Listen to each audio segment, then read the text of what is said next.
কার্তিক মাস এবং দামোদর মাস। দেখবেন আশ্বিন মাস থেকে কিন্তু দামোদর মাস শুরু হয়েছে। পাশাঙ্কুশা একাদশী থেকে উত্থান একাদশী পর্যন্ত কেউ করে, আবার দেখবেন মায়েরা কোজাগরী পূর্ণিমা থেকে রাস পূর্ণিমা পর্যন্ত কেউ করে। একটু মন দিয়ে শুনবেন যে যেখানে বসে আছেন। আচ্ছা, বিশেষ করে কার্তিক মাসেই দামোদর মাস হয়। আচ্ছা মায়েরা, কার্তিক মাসটার নাম কার্তিক মাস হলো কেন শুনে নিন। বলছে কার্তিক মাসটার নাম কার্তিক হলো কার্তিক পুজোর জন্য নয়। কেন? আকাশে 27টা নক্ষত্র আছে, তার মধ্যে একটা নক্ষত্রের নাম হচ্ছে কৃত্তিকা নক্ষত্র। এই কৃত্তিকা নক্ষত্র ছিল রাধারানীর খুব প্রিয়, এই জন্য এই মাসটার নাম কার্তিক মাস। দামোদর মাস কেন নাম হলো সবাই জানেন, ভগবান এই মাসে দাম বন্ধন লীলা করেছিলেন। ভগবানের মা যশোদা ভগবানকে দাম মানে দড়ি, উদর মানে পেট, পেটে দড়ি দিয়ে বেঁধেছিল দামোদর মাস। সে দড়ি নয় যে দড়িটা আপনারা দেখছেন, প্রেমের দড়ি দিয়ে বেঁধেছিল। শুনবেন ভালো করে ধীরে, প্রেমের দড়ি দিয়ে কিন্তু বেঁধেছিল। এই দামোদর মাসে কিছু করুন আর না করুন, যারা খুব করে নিয়ম পালন করেন তাদের জন্য বলছি, তারা তো করবেন, তারা ক্ষৌরকর্ম করে না। দেখবেন অনেক বয়স্ক মানুষ আছে, অনেক কম বয়সে ছেলে আছে, আমি দেখেছি। যেমন আমি মালকানগিরিতে যেখানে গাইছিলাম, দেখছি কম বয়সের ছেলেগুলো এতটা দাড়ি রেখেছে, চুল রেখেছে, তেল নেয়নি, একটা কম্বল নিয়ে এসেছে। জিজ্ঞেস করলাম এরা সব কি করেছে? বলছে এরা সবাই দামোদর মাস পালন করে। এরা একবারে হবিষান্ন করে, 1 মাস ধরে ক্ষৌরকর্ম করে না। এরা কি করে? বলে স্কুলে পড়াশোনা করে, কেউ কলেজে পড়াশোনা করে, কিন্তু এগুলো করে কেন? ওদের বাবা মা শিখিয়ে দিয়েছে। আমি একটা প্রমাণ দিয়ে দিই আপনাদেরকে। আমি অ্যাপোলো চেন্নাই চিকিৎসা করাতে গিয়েছিলাম, ওখানে একজন মুসলিম ডাক্তারকে, আমার একটা গলব্লাডারে পাথর হয়েছিল, আমি বললাম স্যার আপনার কাছ থেকে আমি করে নেবো। তো ওনার তখন রোজা চলছিল, উনি বললেন আজ তো আমার এই সময় তো আপনাকে কিছু বলতে পারবো না, কালকে আসবেন, এখন রোজা খোলার সময় হয়ে যাচ্ছে, আমি কালকে আপনার সঙ্গে কথা বলবো। এত বড় ইংল্যান্ড ফেরত আমেরিকা ফেরত ডাক্তার, তার মা বাবা তাকে শিখিয়ে দিয়েছে তুমি যত বড়ই ডাক্তার হও, ধর্ম ছাড়া কিন্তু তোমার চলবে না। আর সবচাইতে লজ্জার ডাক্তার, আমি সবার কথা বলবো না, আমাদের এমন এমন ডাক্তার আছে ও তো ধর্ম মানেই না। আপনি শুনলে চমকে যাবেন। আমার খুব লজ্জা লেগেছিল, খুব খারাপ লেগেছিল। আমাকে একজন ব্যক্তি বলেছিলেন এই ডাক্তারবাবু একটা নামাবলি দেবেন। আমার মেয়ের একটা চিকিৎসার জন্য গিয়েছিলাম, মেয়ে খুব ছোট ছিল, চিকিৎসা করাতে গিয়েছিলাম। তো ওই ডাক্তারবাবুকে একটা নামাবলি দিয়েছিলাম, একটা গীতা দিয়েছিলাম অনেক দিন আগে, আজ থেকে 10 বছর আগে। তো উনি তখন আমাকে বললেন বাবারে নামাবলি টামাবলি আমাকে দেবেন না। বলে কেন? তাহলে আমাকে কেউ চিকিৎসা করাতে আসবে না, সব বলবে বৈষ্ণব হয়ে গেছে, দরকার নেই। তাহলে একটা হিন্দুর ডাক্তার কত লজ্জার ব্যাপার। খুব বড় ডাক্তার কিন্তু, চামড়ার ডাক্তার, বিখ্যাত, কিন্তু সবচাই তো লজ্জার ব্যাপার। ও বলছে এই নামাবলিটা গায়ে নিলে কিন্তু কেউ আমাকে চিকিৎসা করাবে না, এগুলো সব করা যাবে না, তবে আপনি দিয়েছেন আমি সম্মান করে রেখে দেবো। কত লজ্জা বলুন তো আমাদের। এর মতো লজ্জা আমাদের আছে? এগুলো ঘৃণার জিনিস আমাদের। মুসলিম সমাজে শিক্ষিত হোক, সাধারণ মানুষ হোক, সবাই দেখবেন 30 দিন রোজা রাখে। আর আমাদের সবচাইতে লজ্জার ব্যাপার, একজন চাকরি পেয়ে গেলে তাকে যদি বলা হয় তুমি একাদশী করেছো, ও বলে ওগুলো মা কাকিমারা করে, ওগুলো আমরা কি জন্য করতে যাবো? ও সব করতো আগেকার যুগের মানুষ, আমরা সব করি না। তার মানে কি? আমরা আমাদের ধর্মটাকে মুছে দিতে চাইছি, কিন্তু ওনারা ওনাদের ধর্মটাকে ঠিক জায়গায় ধরতে পেরেছেন। এগুলো শিক্ষণীয় বিষয়, এগুলো জানতে হবে। আপনারা কি করে যাচ্ছেন? আপনারা আপনাদের পায়ের মাটিটাকে সরিয়ে দিয়ে যাচ্ছেন, এটা বুঝতে পারছেন না? শাস্ত্র বলেছে একজন অভক্ত যদি 100 বছর বাঁচে, ও 1000টা অভক্ত তৈরি করে দিয়ে চলে যাবে। একজন ভক্ত যদি 10 বছর বাঁচে, ও 1000টা ভক্ত তৈরি করে দিতে পারবে। ওই জন্য ভক্ত হয়ে জন্ম নিন, যেন আপনার দ্বারা আরো 10টা কৃষ্ণ ভক্ত তৈরি হয়।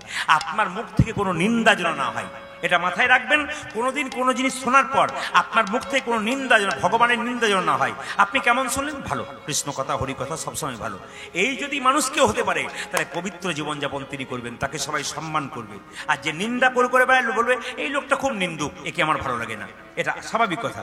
এই জন্য বারবার বলবো মায়েরা, নিজের ধর্মটাকে রাখুন। মনমোহন সিং প্রধানমন্ত্রী ছিলেন, মাথার পাগড়িটা কোনদিন ছেড়েছে? জোরে বলুন হ্যাঁ না না। মনমোহন সিং প্রধানমন্ত্রী ছিলেন, মাথার পাগড়ি ছেড়েছে? ওর মা বাবা শিখিয়ে দিয়েছে এটা মাথার পাগড়ি, ওটাকে ধরে রাখতে হবে। প্রধানমন্ত্রী হও আর রাষ্ট্রপতি হও, তোমার এটা ঠিক, কারণ এটা তোমার ধর্ম। সবচাইতে লজ্জার ব্যাপার, আমরা কিছু হয়ে গেলেই আমাদের ধর্মটাকে আমরা ত্যাগ করে দিচ্ছি, ধর্মের নিন্দা করছি। একটু উঁচু পদে চলে গেলে দেখবেন আমাদের হিন্দু হয়ে হিন্দুর ধর্মকে নানা রকম কুকথা বলছি। আর কত নিচে নামবো আমরা, আর কত জঘন্য জায়গায় নামবো। সত্যি কি ধর্ম আমাদের থাকবে? তাই বারবার বলবো, ধর্মের নামে যদি আমার ধর্মের লোক যদি প্রতিবাদ করে, খারাপ খারাপ কথা বলে, আপনারা প্রতিবাদ করুন। কেন বলুন তো? ধর্মের সব ধর্মকে সমানভাবে সম্মান দেবো, সব ধর্ম ভালোবাসবো, কিন্তু আমার নিজের ধর্মের লোক নিজের ঘরে যদি বিভীষণ শত্রু হয় তাহলে প্রতিবাদ কিন্তু আপনারা করতে ছাড়বেন না। নিজের ধর্মের লোকে আমাদের ধর্মের কেউ নিন্দা করবে সেটা নয়, কিন্তু আপনার লোক যদি ঘরের লোক যদি ঘরের লোককে নিন্দা করে সবচাইতে বেশি গায়ে লাগে। তাই বারবার বলবো, আপনি করবেন না, আপনি কাউকে করতে দেবেন না, সাধুগুরু বৈষ্ণবকে সম্মান দেবেন। সাধু কি করছে খারাপ কাজ ওটা দেখে লাভ নেই, কেন ও তো ফল ভোগ করবে, আপনি তার দেখার কে, ও তো উনি দেখছেন। অনেকে আমাকে বলে, প্রদীপবাবু খুব তো কীর্তন করছেন, আচ্ছা বলুন তো মন্দির থেকে সোনা চুরি হয়ে যাচ্ছে, ভগবান কিছু করছে না কেন? অনেকে প্রশ্ন করে আমাকে, খুব তো কীর্তন করছেন, লোককে বোঝাচ্ছেন, মন্দির থেকে ভগবানের গা থেকে সোনা চুরি হয়ে গেল, তো তার কিছু হলো না কেন? আমি বললাম দেখো, তোমার গ্রামে হয়েছে? বলছে হ্যাঁ আমার গ্রামে হয়েছে, কালী মন্দির থেকে সোনা চুরি হয়ে গেছে, কিছু করতে পারেনি কালী। বলছে তাই নাকি? আচ্ছা যে সোনা চুরি করেছে ধরা পড়েছে? বলে না ধরা পড়ে নাই। তুমি জানো ওর কি অবস্থা হয়েছে? বলে না কি করে জানবো, ধরা পড়ে নাই। তাহলে ওর সম্বন্ধে তুমি কিছুই জানো না। আমি তাকে একটা ছোট্ট প্রমাণ দিলাম। দেখুন, পরীক্ষার হলে যখন মাস্টারমশাই পরীক্ষা নিতে যায়, 50টা ছেলে পরীক্ষা দেয়, একটা ছেলে যদি ঠিক লিখছে মাস্টারমশাই দেখে, ওকে কি বলবে তুই ঠিক লিখছিস? আর একটা ছেলে যদি ভুল লেখে, ওকে কি বলবে তুই ভুল লিখছিস? বলে তুই ভুল লেখ আর ঠিক লেখ, রেজাল্টের সময় বুঝতে পারবি তুই কি করেছিস। কেউ যদি চুরি করছে, বলে নে যত পারিস নে, ফল তুই পেয়ে যাবি। চাকরি করা শুরুতে তো কেউ বেতন পায় না, মাসের শেষে পায়। আগে কর ভোগ, তারপর দেখ তোর কেমন হয় রোগ। অবস্থা যে করেছে সে কিন্তু ভোগ করছে, ধরা পড়েনি, কিন্তু ভোগ করবেই করবেই করবেই, পাক্কা কথা জেনে নিন। পাপ আর পারা সহ্য হয় না, অন্যায় করলে তাকে ফল ভোগ করতে হবে। আপনি কি ভাবছেন যে আপনি বাদ চলে যাবেন? কোনো চিন্তা নেই। আমাকে অনেকে প্রশ্ন করে যে অনেকে বুক ফুলিয়ে বেড়াচ্ছে, ডাকাতি করছে, মস্তানি করছে, লোক ঠকাচ্ছে, তাদের কিছু হচ্ছে না, আর আমরা হরিনাম করছি, আমাদের কেন তো কষ্ট? আমি তখন বলি, ভগবান মানুষকে দুটো করে কলসি দিয়েছে, একটা পাপের কলসি, একটা পুণ্যের কলসি। যারা অন্যায় করছে, পাপ করছে, তাদের পাপের কলসিটা কোনো পুণ্য হয় নাই। যখন পাপের কলসি পূর্ণ হবে, রাস্তায় ভিখারির মতো ঘুরে বেড়াবে দেখবেন। আর যারা পুণ্য করছে, কষ্ট পাচ্ছে, তাদের এখনো পুণ্যের কলসিটা পূর্ণ হয় নাই। যেদিন পূর্ণ হবে সেদিন নিতাই গৌর হরি বলে গোবিন্দের চরণ। ওই জন্য কে খারাপ করলো কে ভালো করলো আপনার দেখার কাজ নাই, আপনি ভালো করুন। আপনার মুখ থেকে যেন ভালো কথা মানুষ শুনতে পায়, আপনার জন্য যেন 2-4টা কৃষ্ণ ভক্ত তৈরি হয়। মহাপ্রভু বলছেন নিজে ভক্ত হবে তা নয়, তুমি আরো 10টা ভক্ত তৈরি করে দিয়ে যাও, তবে তো তোমার জীবন ধন্য। ওই জন্য আপনি আরো যেন 10টা ভক্ত, এই যে উনি শঙ্খধ্বনি করছেন, এই শঙ্খধ্বনিতে কত মানুষের মঙ্গল হচ্ছে, তাহলে উনি তো কিছু করে যাচ্ছেন। আপনারা যারা কীর্তন শুনছেন, হরিবোল বলছেন, আমি বলি কি, ভক্তের পাশে বসে কীর্তন শুনবেন কেন? ভক্ত যখন আপনি হাত তুলবে, আপনি হাত তুলতে লজ্জা করলেও দেখবেন আপনি হাতটা তুলবেন। যখন প্রসাদ পাবেন, তখন যাত্রার পাশে বসে প্রসাদ পাবেন না, ভক্তের পাশে বসে প্রসাদ পাবেন। উনি যখন প্রসাদটা পাবেন, তখন জনার্দন বলে প্রণাম করে প্রসাদটা পাবেন। আর যদি অভক্ত হয়, ওই পেয়েছে কিনা খেয়েছে, ওর কাছ থেকে কোনো শিক্ষা নাই। ওই জন্য ভক্তের পাশে বসে কীর্তন শুনুন, আর ভক্তের পাশে বসে প্রসাদ পান, লাভ আছে। ভক্ত সঙ্গ কি শুধুই হয়? এই কার্তিক মাসে মায়েরা সবাই লক্ষ্য করুন, কিছু করবেন না করবেন, 5টা জিনিস কিন্তু আপনারা করবেন। প্রথম হচ্ছে নিরামিষ খেতে হবে, তবে কার্তিক মাসটা নয়, দামোদর মাসটা। আর কিন্তু বেশি দিন নাই, এই 16 তারিখ পর্যন্ত, 18 তারিখে রাস পূর্ণিমা, এই 18 তারিখ পর্যন্ত আপনারা 7টা প্রদীপ কিনবেন। বারবার বলে দিলাম, যদি পারেন আমার কথাগুলো শুনবেন। আমি এই কথাগুলো কার্তিক মাস ব্রতের প্রথম দিন থেকে শুরু করেছি, হাজার মানুষকে বলেছি, কোটি কোটি মানুষকে বলেছি। এই মোবাইলের মাধ্যমে শুনতে শুনতে লাখ লাখ মানুষ শুনছে কথাগুলো। এবং আমাকে বহু মানুষ প্রশ্ন করে এখনো পর্যন্ত, একাদশী কবে বাবা? পাঁজিতে একরকম লেখা রয়েছে, এখানে একরকম রয়েছে, কেন হলো? অনেকেই প্রশ্ন করে, উত্তর আমি দিই। কেন দিই বলুন তো? যেন আমার দ্বারা কিছু উপকার হলো তার হতে পারে। আমি এতে বুঝতে পারি, যখন হাজার লোক প্রশ্ন করে আমাকে, তখন বুঝতে পারি কৃষ্ণ ভক্ত হচ্ছে। আপনি বলেছেন তো, ওই জন্য শুরু করে দিলাম আমরা। এই যে বলে, এতে আমি লাভ পেয়েছি। এই কার্তিক মাসে আপনারা স্নান করবেন। বলে প্রতিদিন তো স্নান করি, আবার কার্তিক মাসের স্নান কি আলাদা? শাস্ত্র বলছে দামোদর মাসের স্নান আলাদা। কেন? এই দামোদর মাসে যে স্নান করতে পারে ব্রহ্ম মুহূর্তে ভোরবেলাতে আকাশে তারা থাকাকালীন, তার স্নানটার নাম পুণ্য স্নান। আর মাত্র 7টা দিন বাকি আছে। আপনাদের কাছে নিবেদন রাখলাম, এই কয়েকটা দিন কিন্তু কাল সকাল থেকে অন্তত, বাবারা যদি পারেন তো ভালো, যদি না পারেন আমার মা জননীরা, যদি শরীর সুস্থ থাকে, তাহলে আপনারা কাল ভোরবেলা থেকে স্নান করুন সূর্য ওঠার আগে। আপনার সংসারের মঙ্গল আপনার দ্বারা হবে। আপনি মা লক্ষ্মী, লক্ষ্মী স্বরূপিণী, আপনার দ্বারা অনেক কিছু হতে পারে। কারণ কীর্তনে আসলে ছেলেদের চাইতে মেয়েদের সংখ্যা বেশি সব জায়গাতে। আমার মা জননীরা পারে একমাত্র পরিবর্তন করে দিতে, আমার মায়েরা পারে ধর্মটাকে ধরে রাখতে। বাবারা সাহায্য করবেন যেন ধরতে পারে। অপমান করবেন না। যদি কোনো নারী বাড়িতে কীর্তন করে, হরিনাম করে, বাড়ির লক্ষ্মী স্বরূপিণী হয়, তা বুঝবেন আপনার ভাগ্য খুব ভালো যে এরকম নারী আপনার সঙ্গে আছে। আর যে নারী অপরিচ্ছন্নতা, নোংরা, উল্টো পাল্টা কথা বলে, অখাদ্য কুখাদ্য খায়, সংসারে পরিচ্ছন্নতা বজায় রাখতে পারে না, ওই নারী পেলে আপনার কপাল খারাপ। আর যদি মনে করেন আপনার স্ত্রী খুব ভক্তিমতী, ঠাকুর ভক্ত, তাহলে বুঝবেন আপনার পূর্বজন্মে ভালো কর্ম ছিল বলে এইরকম নারী আপনি সঙ্গে পেয়েছেন। এটা আপনার মাথায় রাখবেন আপনি, যে আপনার ভাগ্য খুব ভালো। এই জন্য বলে রাখি মায়েরা, কার্তিক মাসের স্নানটা বিশেষ করে এই যে পূর্ণিমা পর্যন্ত আপনার যেন ভোরবেলায় হয়। 2 নম্বর কি, এই মাসে ভগবান বললেন কেউ যদি করতাল বাজাতে পারে, করতাল, এমনি করতাল যে বাজাচ্ছে এটা বাজাতে পারে, খোল বাজাতে পারে, যদি তাও না পারে বাড়িতে ঘন্টা বাজাতে পারে, যদি তাও না পারে যদি উলুধ্বনি দিতে পারে, হরিধ্বনি দিতে পারে, ভগবান খুব খুশি হয়। এই মাসে সাধু সঙ্গ করতে হয়। 3 নম্বর, সাধু সঙ্গ মানে কি, যে যারা তিলক নিয়েছে, মালা নিয়েছে, তার সঙ্গ করবেন তা নয়। এই যে হরিনাম শুনতে এসছেন, যারা কৃষ্ণ ভক্ত মানুষ, যারা হরিনাম শোনে, যাদেরকে দেখে বুঝতে পারছি এই যে ছেলেগুলো কম বয়সে এ বসে আছে কেন, এর পূর্বজন্মের স্বীকৃতি আছে। এত সোজা নয় এমনি কীর্তন শুনছে বসে নাকি, তাহলে ওর বয়সের ছেলেগুলো মোবাইল দেখছে বাইরে বসে, ও বসে আছে কেন? এ মানতে হবে। আপনার বাচ্চাটা বসে আছে কেন, এ শুনছে কেন, হা হা দিচ্ছে কেন? একটাই কারণ কি, পূর্বজন্মের স্বীকৃতি ভালো ছিল, এই জন্মে বসে আছে। ও হাঁ করে শুনছে, ও দেখবেন মুখস্থ করে সব বলে দেবে আমি কি কি বলেছি। কেন? এগুলো পূর্বজন্মের কর্মের ফল, আজকে ভালো ফল লাভ করছে। এই জন্য আপনাদেরকে বলি, এরাই সাধু যারা আপনার বসে বসে ভক্তি ভরে কীর্তন শোনে, এদের সঙ্গ করুন। আর তৃতীয় কি, চতুর্থ কি মা, এই মাসে আপনারা কিন্তু নিরামিষ খাবেন। আর দ্বিতীয়ত হচ্ছে কিছু কিছু জিনিস খাবেন না, যেমন পটল খাবেন না। যদি ভুলে খেয়েছেন তাহলে এই মাসে আর কটা দিন বাকি আছে, অনুরোধ রাখবো আপনারা এই মাসে পটল খাবেন না। দ্বিতীয় কি মা, গাজর খাবেন না, বিট খাবেন না, বেগুন খাবেন না। আর তৃতীয় কি, শাক পাতা জাতীয় কিছু কিছু জিনিস এই মাসে আপনারা খাবেন না। বরবটি খাবেন না, সিম খাবেন না। এই মাসে কয়েকটা জিনিস আপনারা খাবেন না, মাছ, মাংস, ডিম। আর কটা দিন আছে মাত্র, অন্তত বাড়ি দেখবেন কত শুদ্ধাচার আসবে, মনে ভক্তি আসবে, বলবেন হ্যাঁ আমি কিছু করলাম ভগবানের জন্য। যদি 5টা দিন বাকি আছে, এই 5টা দিন করতে পারেন, আপনার লাভ আছে। আর শেষ কি করবেন, দীপ দান করবেন। ভালো করে শুনে নিন, দীপ প্রতিদিন পাল্টাতে হয়। দেখুন বাড়ি বাড়ি দেখবেন ভালো ভালো বাড়িতে 30 দিনে 30টা প্রদীপ কিনে দিয়েছে, মাটির প্রদীপ। প্রতিদিন সকালে একবার দীপ দেখাচ্ছে, সন্ধ্যা একবার দীপ দেখাচ্ছে, পরের দিন দীপটা এক জায়গায় জড়ো করে রেখে দিচ্ছে, আবার নতুন দীপ দিচ্ছে। কি দিয়ে দেবেন, ঘি দিয়ে দেবেন কিংবা তিলের তেল দিয়ে দেবেন। প্রদীপটা মাথায় রাখবেন, ঘি কিংবা তিলের তেল দিয়ে প্রদীপ দেবেন। এবার প্রদীপ যখন দেবেন তখন ভগবানের সোজাই প্রদীপ দিতে নেই। এই যে আমি দেখতে পেলাম মন্দিরে আপনি সোজাই প্রদীপটা দিয়েছেন, ভুল করছেন। কেন? দেবতার মন্দিরে ডান দিকে দেবেন, আহা, যখন ঘিয়ের প্রদীপ দেবেন তখন ডান দিকে দেবেন, আর যখন তিলের প্রদীপ দেবেন তখন বাঁ দিকে দেবেন। বাঁ দিক ডান দিক সোজা কিন্তু দেবেন না। হয়তো কোনোদিন গমের উপরে দেবেন, চালের উপরে দেবেন, কিন্তু নিচে দেবেন না। একটু গম দেবেন, তারপর দেবেন, চাল দেবেন, তারপর দেবেন। এগুলো মাথায় রাখতে হবে। এই প্রদীপগুলো দেওয়ার একটা নিয়ম আছে, প্রতিদিন একটা করে প্রদীপ পাল্টে দেবেন। প্রদীপ দেবেন চরণে 4 বার, নাভিতে 2 বার, মুখমণ্ডলে 3 বার। কিভাবে আমি বুঝিয়ে দিই আপনাদেরকে। প্রদীপ দেওয়ার নিয়মটা দেখে নিন সবাই। আমি কিন্তু ইউটিউবের মাধ্যমে দেখিয়ে দিয়েছি, আজকে একবার দেখিয়ে দিই। আগামীকাল আবার আমি আসাম যাব।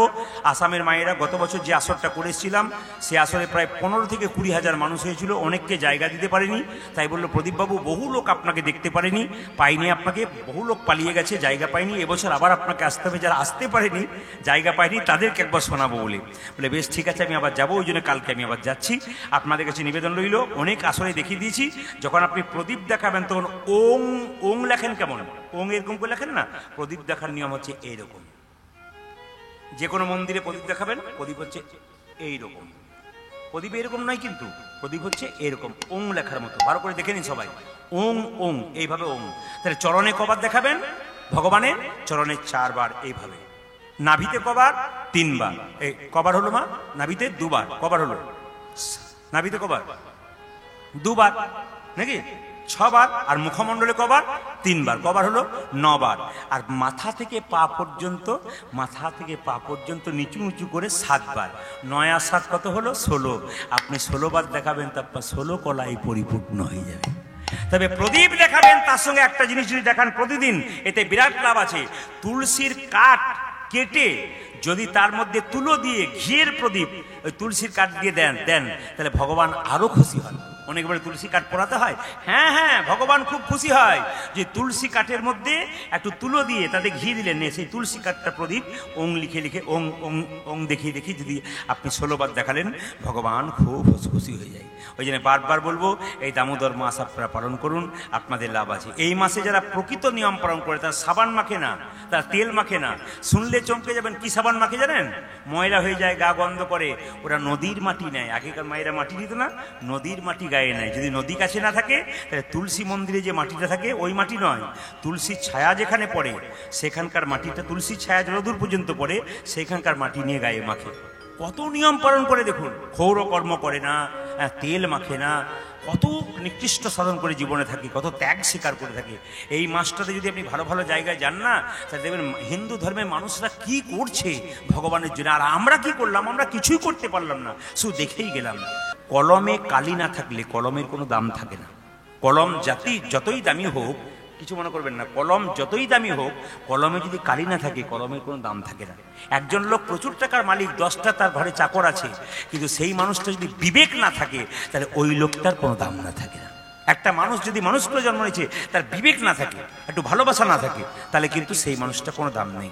দেখুন, স্বামী বিবেকানন্দ একটা কথা বলেছে, অ্যাজ এ ল্যাম্প, ইংরেজিতে কথাটা বাংলা বলে দিচ্ছি, as a lamp does not burn without oil. একটা লণ্ঠন জ্বলতে পারে না তেল ছাড়া।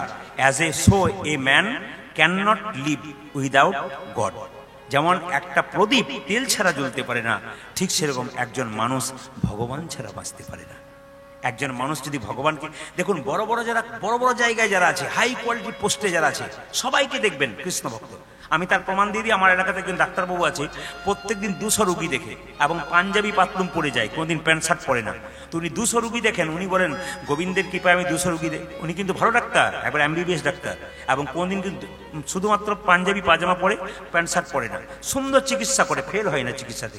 উনি আমাকে বলছেন, আমি প্রথমে সকালবেলায় স্নান করি, গীতা পড়ি, তারপর চিকিৎসা। মাত্র 35 থেকে 36 বছর বয়স। তাহলে এই ডাক্তারটা এত কৃপা কেন? এত পড়াশোনা করেছে কিন্তু গীতা পড়তে ছাড়ে না। বলে আমি সকালবেলা থেকে স্নান করে গীতা পড়ি, তারপর চিকিৎসা করি, কারণ আমাকে ভগবান একটা সুযোগ দিয়েছে। তার মানে এর থেকে কি শিখলেন? যারা খুব উচ্চমানের মানুষ হয়, তাদেরকে দেখে আপনারা বুঝতে পারবেন না, তারা ভেতরে ভেতরে কিন্তু গোবিন্দ। ইনি মাইক চালাচ্ছেন, ইনার মধ্যে গভীর ভাব ভক্তি থাকতে পারে, ভক্তি কিন্তু থাকতে হবে।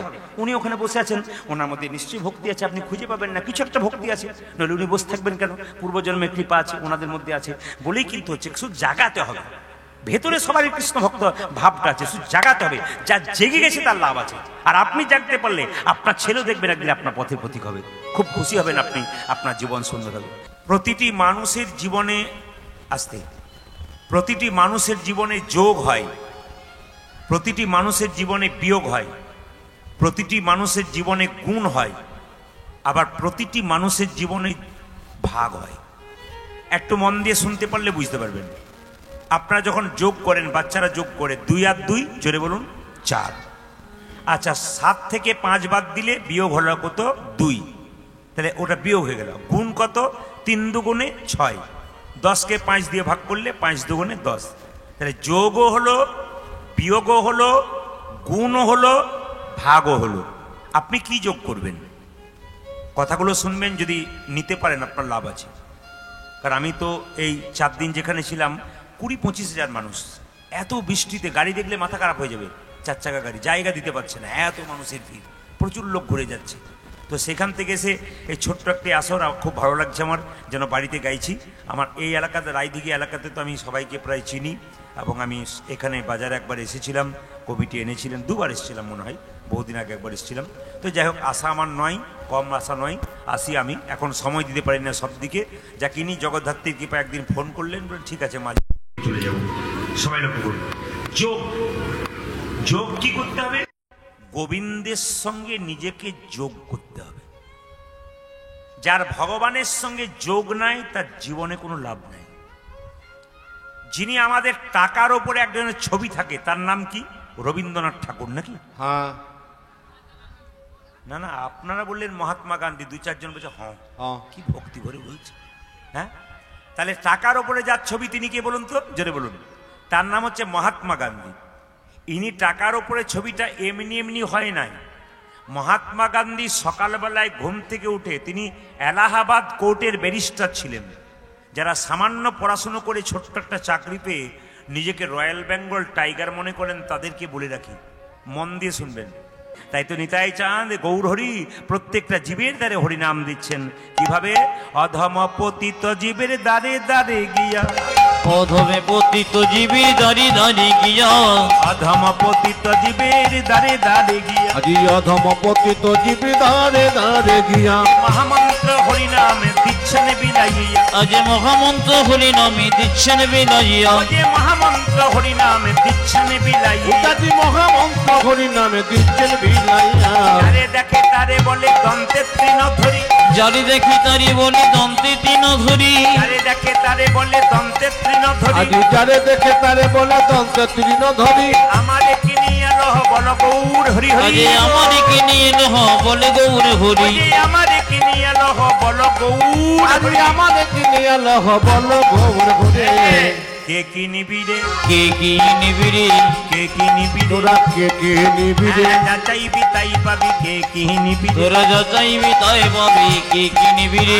বিনামূল্যে বিকাইব, কে কি নিবি ওই রে, আমি বিনামূল্যে বিকাইব, কে কে নিবি রে, বিনামূল্যে বিকাইব ধর্ম অর্থ আমি বিনা বলে বেকাইব ধর্ম, আমি বিনা বলে বেকাইব, ধর্মর্থ কাম, আমি বিনা বলে বেকাইব, ধর্মর্থ কাম, আমি বিনা বলে বেকাইব, ধর্মর্থ কাম মুখ কে কে নিবি রে, এমন কি নিয়ে লহ বলে গৌর হরি, আমার কিনিয়া লহ বল গৌর হরে, বীজের মধ্যে বৃক্ষ আছে চোখে না যাই দেখা, আজ বীজের মধ্যে বৃক্ষ আছি চোখে না যে দেখা, বীজের মধ্যে বৃক্ষ আছে চোখে না যাই আজ দেখা, বীজের মধ্যে বৃক্ষ আছে চোখে না যাই দেখা, নামের মধ্যে নামি আছে হৃদয় পটে, আজ নামের মধ্যে নামে আছে হৃদয় পটে আঁকা, নামের মধ্যে নামি আছে হৃদয় পটে, দেখো নামের মধ্যে নামে আছে হৃদয় পটে আঁকা, যেই নামে সেই কৃষ্ণ ভজন নিষ্ঠা করি, আজ যে নামে সেই কৃষ্ণ ভজন নিষ্ঠা করি, এই নামে সেই কৃষ্ণ ভজন নিষ্ঠা করি, যেই নামে সেই কৃষ্ণ ভজন নিষ্ঠা করি, নামের সহিত আছেন আপনি শ্রী আজ হরি, নামের সহিত আছে যাপন শ্রী হরি, নামের সহিত আছে আপনি শ্রী হরি। নামের সহিত আছে না পরি শ্রী হরি, ভাইরা, জ্বর হলে মুখটা মিষ্টি লাগে না তেতো লাগে? জোরে বলুন। তেতো লাগে? আচ্ছা, তেতো লাগলে যখন চিনি খান তখন মিষ্টি লাগে না তেতো লাগে? প্রথম প্রথম চিনি খেলে মিষ্টি লাগে না, কেন বলুন তো? তেতো লাগে। বারবার যখন চিনি খাবেন তেতো জীব মিষ্টি হবে। যাদের হরিনাম ভালো লাগে না, মহাপ্রভু বলছেন, যাদের হরিনাম ভালো লাগে না, কৃষ্ণ নাম ভালো লাগে না, তাদের কি করবে? তাদের বলবে কি, বারবার চিনি দিলে যেমন মিষ্টি হয়ে যায়, যাদের ভালো লাগে না তাদেরকে বলছে বারবারে বলিবে, বারে বারে বলিবি, বারবার বলিবে, তোমরা বারে বারে বলিবে, বারবারই বলিবে, আর বারবারে শুনিবে, বারে বারে শুনবে আর বারে বারে বলিবি, বারবার শুনবে আর বারবারে বলিবে, আজ বারে বারে শুনবি আর বারে বারে বলিবে, বারবার শুনবে আর মধুমাখা হরি, আজ বারে বারে শুনবে, আজ মধুমাখা হরি আজ নাম, বারে বারে বলিবি, আজ মধুমাখা হরি তোমরা নাম, বারে বারে শুনবে, আজ মধুমাখা হরি আজ নাম, বারে বারে আজ বলিবি, মধুমাখা হরি নামে বারে বারে বলিবে, আজ দেখিতে না হয় তোমার প্রেমের ও অভিস্তার, যাতে দেখেতে না হয়তো মান প্রেমের বিস্তার। জোরে বলুন রাধা রানী হ্যালো কি? হ্যালো, একটু জোরে বলুন রাধা রানী কি, শ্যাম সুন্দর কি। এত জোরে বলবেন যেন রায়দিঘি বাজার পর্যন্ত যাই। জোরে বলুন রাধা রানী কি, হ্যাঁ, শ্যাম সুন্দর কি, মদন মোহন কি। কিছু মনে করবেন না, এদিকে দেখান। রামকৃষ্ণদেব বললেন কাদের কাদের হরিনাম ভালো লাগে না, একটু ভালো করে শুনবেন। দেখবেন হরিনাম শুনতেছে এ পাশ ও পাশ সে পাশ করতে করতে ঘর যায়। কারা, কাদের ভালো লাগে না? রামকৃষ্ণদেব ভালো একটা কথা বললেন, বলছে একজন মেছেনি মাছ বিক্রি করতে গ্রামে গ্রামে যায় ডালাতে করে। সবাই শুনবেন। একদিন মাছ বিক্রি করতে করতে মাছ বিক্রি হয়নি, অনেক দূরের গ্রাম চলে গেছে। যখন বাড়ি ফিরবে প্রচণ্ড মেঘ এসেছে, একটা ফুলের বাগান খুব সুন্দর দেখতে, মনে মনে ভাবলো বাড়ি যেতে পারবো না, আজকে বাগানেই রয়ে যায়, সুন্দর বাড়ি রয়েছে, মালিক একটু বলি জায়গা দেবে। ও মালিক একটু জায়গা দেবে? বলে কেন? আজ তো আমি যেতেই পারবো না বাড়ি। যেতে পারবে না? ও মা যেতে পারবে না? বলে না যেতে পারবো না। তাহলে এক কাজ করো, ফুলের বাগানে একটা সুন্দর বাড়ি আছে, তুমি ওখানে শুয়ে থাকবে। তা ফুলের বাগানে সুন্দর একটা বাড়ি, মাছের ডালাটাকে একটু দূরে সরিয়ে রেখেছে, আর নিজে আপনার শুয়ে আছে। কিন্তু এত সুন্দর ফুলের গন্ধ মা, ঘুম কিন্তু কোনো মতে আসছে না, খালি এ পাশ আর ও পাশ করছে। এই যে আস্তে, নাতির দাদু আস্তে, হ্যাঁ সবাই লক্ষ্য করুন কি বললাম। ফুলের গন্ধে কোনো মতে ঘুম আসছে না। মালি বলছে এই যে, বলে তোমার ঘুম আসছে না? বলে না। কেন? এত সুন্দর ফুলের গন্ধ তো নেওয়ার অভ্যাস নাই, তাই আমার ঘুম আসছে না। বলে ঘুম কি করে আসবে? বলে একটু জল হবে। বলে হ্যাঁ, যে না জল দিয়েছে আর যে ঝুড়িতে মাছ বিক্রি করতে গিয়েছিল ওই ঝুড়িতে জলটা ছিপিয়ে দিয়েছে আর মাছের আঁশের গন্ধে দিব্যি নাক ডেকে ঘুমোতে শুরু করেছে। তাহলে যার মাছের আঁশের গন্ধ না অভ্যাস তার কি ফুলের গন্ধ ভালো লাগবে? হরিনাম হলো ফুলের গন্ধ, আর যার হরিনাম ভাল লাগে না তার ঘরের গন্ধ ঘন ঘন ঘন ঘন করছে, ওর কি আর হরিনাম ভালো লাগবে? এটা আমার কথা নয়, রামকৃষ্ণ দেব বলেছেন। তাই সবাই মিলে একটু হাততালি দিয়ে গাইবেন একসঙ্গে গৌরচন্দ্রিকা শেষ করার আগে প্রেমানন্দে সবাই একসঙ্গে, সবাই একসঙ্গে। প্রেমানন্দে মেতে হরি বলো, হরি বলো, প্রেমানন্দে মেতে হরি বলো, হরি বলো। আজকে এখানে কিন্তু একটা বন্যা হয়ে গেছে, আপনারা খবর পেয়েছেন?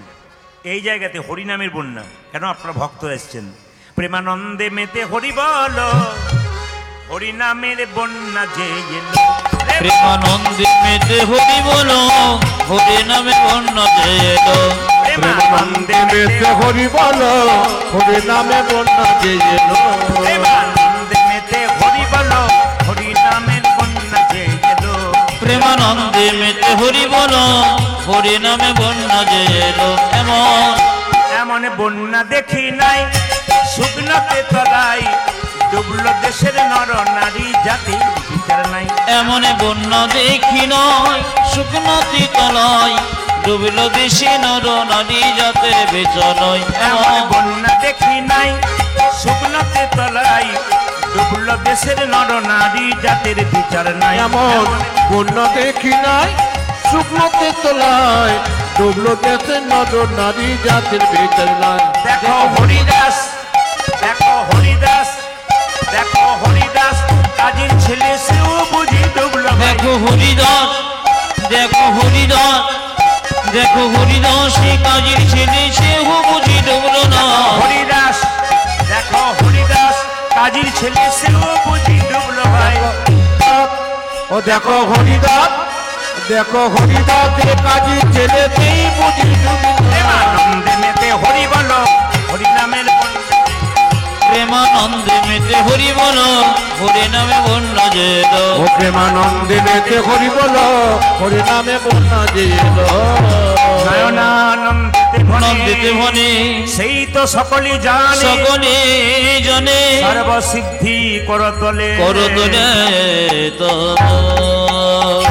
একসঙ্গে সবাই বলুন রাধে রাধে। একটু জোরে বলুন। কাল সকাল থেকে একজন একজনকে দেখলে কি বলবেন? জোরে বলুন। ভয়ে অনেকে বলছে না, যদি ভয় ভুল হয়ে যায়। না না, আপনার শরীরে হিন্দুর রক্ত বইছে, আপনি রাধে রাধে বলবেন না, তা কি করে হয়? জোরে বলুন রাধে রাধে। আরো जोर से बोलना पड़ेगा, दोनों हाथ उठा के बोलो, आरो जोर से बोलो, आरो प्रेम से बोलो। হ্যাঁ, এই যদি জানতে হয় তাহলে বৃন্দাবনে আমি কয়েকদিন ছিলাম, 10 দিন ধরে। এসে রাধাকুণ্ড শ্যামকুণ্ডে ভোরবেলা থেকে একবারে গীতা পাঠ হচ্ছে, স্নান হচ্ছে শ্যামকুণ্ডে। মানে ওখানে গেলে আপনাকে 100% গ্যারান্টি দিলাম, যদি ভক্তি ভরে যান আপনি এসে পরিবর্তন হবেন। ওই জন্য বারবার বলি তীর্থস্থানে মাঝে মাঝে যেতে হয়, হরিনামে বসতে হয়, নিজেকে বসাতে হয়, ছেলে মেয়েদেরকে বসতে হয়। দেখুন ইনার বাড়িতে আমি কীর্তন করে এসেছি কিন্তু দাদার বাড়িতে, আর তখন থেকে উনি কিন্তু ভক্ত, যেখানে কীর্তন হয় হরিকথায় বসেন। এনাকে শঙ্খ বাজাতে আজ থেকে দেখছি না, বহুদিন থেকে দেখছি। আচ্ছা মায়েরা কিছু মনে করবেন না, ইনি যে শঙ্খটা বাজাচ্ছেন, কৃষ্ণের হাতে একটা শঙ্খ ছিল, ওই শঙ্খটার নাম কি? ওই শঙ্খটার নাম পাঞ্চজন্য শঙ্খ। পঞ্চজন নামক অসুরকে মেরে পেয়েছিল। আচ্ছা, পঞ্চপাণ্ডবের হাতে 5টা শঙ্খ ছিল, নাম কি ছিল? পঞ্চপাণ্ডবের দাদা যুধিষ্ঠির, তার হাতে একটা শঙ্খ ছিল, ওই শঙ্খটার নাম ছিল অনন্ত বিজয়। ভালো করে শুনবেন, পঞ্চপাণ্ডবের দাদা যুধিষ্ঠির হাতে যে শঙ্খ ছিল ওটার নাম অনন্ত বিজয়। আর অর্জুনের হাতে, ভীমের হাতে একটা ছিল, ওটার নাম হচ্ছে কি? ওটা হচ্ছে দেবশঙ্খ, দেবশঙ্খ বলা হয়। আর অর্জুনের একটা হাতে শঙ্খ ছিল, সেটাকে বলা হতো দেবদত্ত শঙ্খ। আর যিনি নকুল সহদেব ছিল, ওদের মধ্যে একটা ছিল মণিপুষ্পক, একটা হচ্ছে পুষ্প ঘোষ। এই তিনটে কিন্তু, এই 5টা শঙ্খ কিন্তু সবার হাতে ছিল। সবাই লক্ষ্য করুন, কৃষ্ণের হাতে যখন শঙ্খ ছিল, কুরুক্ষেত্রের যুদ্ধে বাজিয়েছিল, তখন কি হয়েছিল? অসুরদের স্ত্রী গর্ভে যে সন্তান ছিল সব নষ্ট হয়ে গেছিল। আর দেবতাদের স্ত্রীর গর্ভে যে সন্তান ছিল তারও শক্তিমান হয়েছিল। তার মানে থেকে প্রমাণ কি? উনি শঙ্খ বাজাচ্ছেন মানে আপনি কি ভাবছেন? উনি আপনার মঙ্গল কামনা করছেন সব সময়। কেন? বাড়িতে শঙ্খ বাজালে কি হয় না, যত অশুভ শক্তি সব দূর হয়। বার্লিন বিশ্ববিদ্যালয়ে বিখ্যাত বিজ্ঞানী বলছেন, যাদের শ্বাসকষ্ট থাকে তারা প্রতিনিয়ত যদি প্রতিদিন সকাল দুপুর সন্ধ্যে শঙ্খ বাজাতে পারে, অনেকটা শ্বাসকষ্ট তাদের দূর হয়। একবার পরিষ্কার বলা আছে। তারপর দেখবেন ঠাকুরমশাই যখন পুজো করে, দেখবেন কোন ঠাকুরমশাই থাকলে জিজ্ঞেস করবেন, পুজো করবার সময় দেখবেন শঙ্খের ভেতরের জল প্রসাদের মধ্যে দেয়, কারণ শঙ্খের ভেতরে ক্যালসিয়াম থাকে, এবং এই শঙ্খের জল যদি প্রসাদের মধ্যে দেয় তাহলে অনেকটা বীজাণু যদি থাকে, দূষিত থাকে, তাহলে দোষটা কিন্তু নষ্ট হয়ে যায়। বিরাট গুণ আছে মহাপ্রভু যেগুলো করেছেন, পূর্বপুরুষ যেগুলো করেছেন, সব রিসার্চ করে করেছেন, এমনি হয় না। আমরা এখন মানি না, উল্টো পথে চলছি, সোজা পথে কেউ যায় না এখন কেউ সোজা। এই জন্য জ্ঞানের কথা শুনতে হয়, হরি কথা শুনতে হয়, বসবেন শুনবেন, আপনার জীবনে লাভ আছে। এবার সবাই লক্ষ্য করুন মায়েরা, শঙ্খ 3 বার বাজাতে হয়, 4 বার নয়। 4 বার কারা বাজাবে? অসুর দিকে যারা ডাকবে, অসুরদের দেবতারা। অসুররা যখন অসুরদের রাজাকে ডাকতো তখন 4 বার শঙ্খ বাজাতো। আর শঙ্খ 3 বার বাজাবেন কেন? ব্রহ্মাকে একবার স্মরণ করবেন, বিষ্ণুকে একবার স্মরণ করবেন, আর মহেশ্বরকে একবার স্মরণ করবেন। এবার বলে রাখি, এই যে শঙ্খ আপনার 3 বার বাজাচ্ছেন, কিছু মনে করবেন না। এই শঙ্খ কারা কারা বাজাতে পারবেন না? যাদের পেটে বাচ্চা আছে তারা শঙ্খ বাজাতে পারবে না, যাদের হার্টের প্রবলেম আছে তারা শঙ্খ বাজাতে পারবে না। আর শঙ্খ কারা বাজাবে না? যারা উল্টো পাল্টা খাবার খায়, খৈনি, গুটকা, বিড়ি, নেশা জাতীয় খাবার, এরা যদি শঙ্খ বাজায় তাহলে তো জাহান্নামে যাবে এদের শঙ্খ বাজালে। তাই বারবার বলবো, শঙ্খ বাজাবেন তারা পবিত্র মুখ যাদের, এবং শঙ্খ শুনবেন কারা? পবিত্র কান যাদের।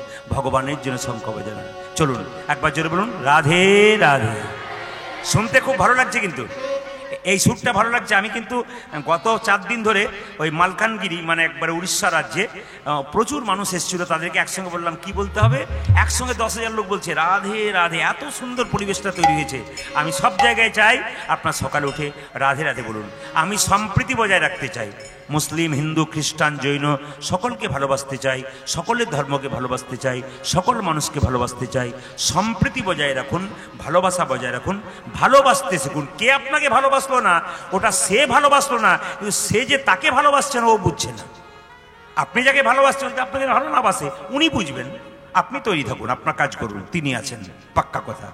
চলুন, চলো রে মন বৃন্দাবন ধাম, चलो रे मन वृंदावन धाम, रति जा राधे राधे नाम, मिलेंगे कुंज बिहारी, मिलेंगे राधा। चलो मन वृंदावन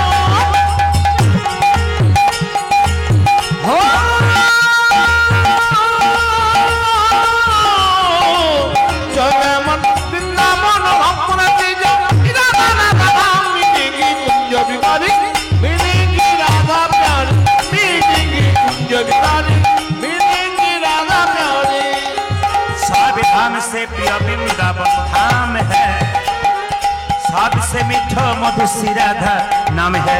ओ सब धमेशी, सब धमेशी, सब धमेशी प्रिय वृंदावन धाम है, सबसे मीठो मधुसी राधा नाम है। सावधान से, सावधान से, सावधान से प्रिय वृंदावन धाम है, सबसे मीठो मधुसी राधा नाम है। ओ सावधान से देखो, सावधान से देखो, सावधान से प्रिय वृंदावन धाम है, सबसे मीठो मधुसी राधा नाम है। तेरी पूर्ण होगी कामरति राधा राधा नाम, तेरी पूर्ण होगी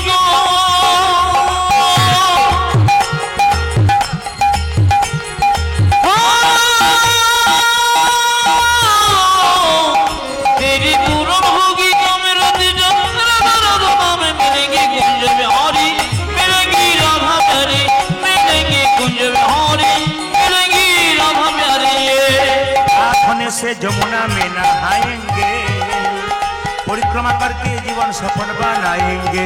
ओ ओ प्रार्थनशी जमुना में नहाएंगे, परिक्रमा करके जीवन सफल बनाएंगे। अच्छा, বৃন্দাবনকে সর্বশ্রেষ্ঠ ধাম বলল কোন, একটু মন দিয়ে শুনবেন। একদিন চিন্তা করুন, কৃষ্ণের বাবা নন্দরাজা একদিন মা যশোদাকে বলছে, শুনছো আমি একবার প্রয়াগ যাব। আপনারা প্রয়াগে গিয়েছিলেন না? জোরে বলুন হ্যাঁ না। কি করতে? স্নান করতে গিয়েছে, প্রয়াগে গিয়েছিলেন না? তো সবাই প্রয়াগে ছুটছে, তো নন্দরাজা বলছে আমি একবার প্রয়াগ যাবো। নন্দরানী বলছে তোমাকে যেতে দেবো না। বলে কেন? ছেলে খুব দুষ্ট, তো আমি তো সামলাতে পারবো না, তোমার যাওয়া হবে না। নন্দরাজা বলছে দেখো কিছু মনে করো না, দুদিন সামলে নাও, আমি যাবো আর আসবো। এখন মা যশোদা বারবার বলছে যেও না যেও না, মানলো না বাধা। নন্দরাজা যখন বৃন্দাবনে পথে যেতে যেতে একটা গাছের নিচে বসে আছে, তখন দেখছে একজন কুষ্ঠ ব্যাধি লোক খালি ধুলোতে গড়াগড়ি দিচ্ছে, আর কুষ্ঠ যে পুঁজ রক্ত হয়েছে তার মধ্যে ধুলো বারবার লেগে যাচ্ছে। সবাই লক্ষ্য করুন, নন্দ মহারাজ দেখতে পাচ্ছে একজন লোক কুষ্ঠ ব্যাধি, গোটা শরীরে পুঁজ রক্ত, গোটা শরীর ফেটে গেছে, ও খালি কি করছে ধুলোর মধ্যে গড়াগড়ি দিচ্ছে আর ধুলোগুলো গায়ের মধ্যে লেগে যাচ্ছে। কিন্তু যখন এই ধুলো ঝেড়ে উঠছে, গোটা শরীরটা তার আবার যেমনকার তেমন সুন্দর হয়ে যাচ্ছে। তখন জিজ্ঞেস করলো নন্দ মহারাজ, আচ্ছা তুমি কে? তুমি যখন এলে তখন তো কুষ্ঠ ছিল, আবার তুমি গড়াগড়ি দিলে ধুলোতে, আর সঙ্গে সঙ্গে তোমার কুষ্ঠ ভালো হয়ে গেল, আমি কিছু বুঝতে পারলাম না। নন্দ মহারাজ তখন বলছে বলো না তুমি কে? তখন লোকটি বলল, এই মানুষটি বলল, আমি হলাম প্রয়াগরাজ। বলে কেন? আমার প্রয়াগে পাপি তাপি স্নান করতে গিয়ে আমার পাপ হয়েছে, শরীরে কুষ্ঠ হয়ে গেছে। শুনলাম বৃন্দাবনের ধুলোতে গড়াগড়ি দিলে নাকি কুষ্ঠ ভালো হয়ে যায়, ওই জন্য বৃন্দাবনের ধুলোতে গড়াগড়ি দিলাম, আমার কুষ্ঠ ভালো হয়ে গেল। তখন নন্দরাজা মনে মনে ভাবলো, প্রয়াগরাজ যদি বৃন্দাবনে এসে গড়াগড়ি দেয়, তবে আমার প্রয়াগ গিরে কি লাভ আছে? তাই গৌর হরি। তাহলে চিন্তা করুন, তাহলে প্রয়াগের চাইতো বৃন্দাবনটা কত সুন্দর ধাম, যেখানে প্রয়াগ নিচে এসেছিল। আবার লক্ষ্য করুন, সকালবেলায় আপনারা সব মর্নিং ওয়াক করেন তো, এইদিকে দিকে সকালবেলায় দেখবেন খালি দৌড়াচ্ছে। কেউ দেখবেন খাবার জন্য দৌড়াচ্ছে পেটের জ্বালায়, আর কেউ খাবার হজম করবার জন্য দৌড়াচ্ছে। দুরকম লোক সকালবেলায় দৌড়ায়, একটা খাবার খাবার জন্য মানে খাবার হজম করার জন্য, একটা খাবার জ্বালায় মানে পেটের জ্বালায় কাজের জন্য ছুটছে। দুরকম লোক ছুটছে। কিন্তু বৃন্দাবনে প্রার্থনে সে যমুনা মে নহায়েঙ্গে, সকালবেলায় ঘুম থেকে উঠে বাচ্চা থেকে বুড়ো দেখে নেবেন, কেউ যমুনায় স্নান করছে, কেউ শ্যামকুণ্ডে স্নান করছে, কেউ রাধাকুণ্ডে স্নান করছে, তারপর মন্দির পরিক্রমা করছে। আমি আপনাদের বলবো, আপনারা সকালবেলায় স্নান করুন আর না করুন, অন্তত আপনাদেরকে বলবো স্নানের পরে একটা কাজ আপনারা করবেন, যতই চাপ থাক আপনার এইটা করে নেবেন, পরিক্রমা করে নেবেন মন্দির। বাড়ির পাশে মন্দির থাকলে মন্দির পরিক্রমা করুন, যদি সে মন্দির না থাকে তাহলে তুলসী মন্দির পরিক্রমা করুন। কিভাবে পরিক্রমা করবেন? ওই যে একটা ঘড়ি দেখেছেন তো, ঘড়ির কাঁটাটা যেদিক থেকে ঘুরছে পরিক্রমা কিন্তু সেই দিক থেকে হবে, বিজ্ঞান মনস্ক ভাব। দেখুন, ঘড়ির কাঁটা যেদিক থেকে ঘুরছে, কোন দিক থেকে ঘুরে? বাঁ দিক থেকে ডান দিকে ঘড়ি কাঁটা ঘুরে। আপনি যখন পরিক্রমা করবেন, মন্দির বলুন আর তুলসী মন্দির বলুন, পরিক্রমা হবে বাঁ দিক থেকে ডান দিকে, কোনোদিন ডান দিক থেকে বাঁ দিকে হবে না।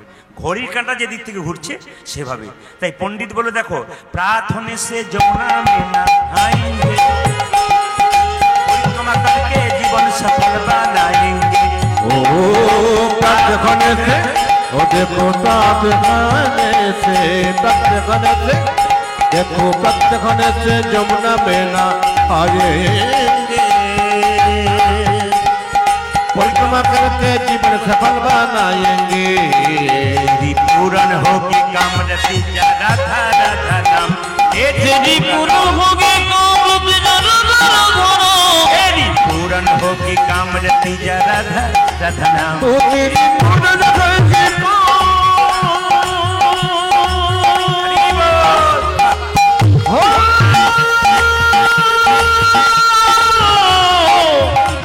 तेरी पूर्ण होगी कामरति राधा राधा नाम, मिलेगी पुण्यकारी, मिलेगी राधा प्यारी, मिलेगी पुण्यकारी, तेरा है उन्नति चरण बिना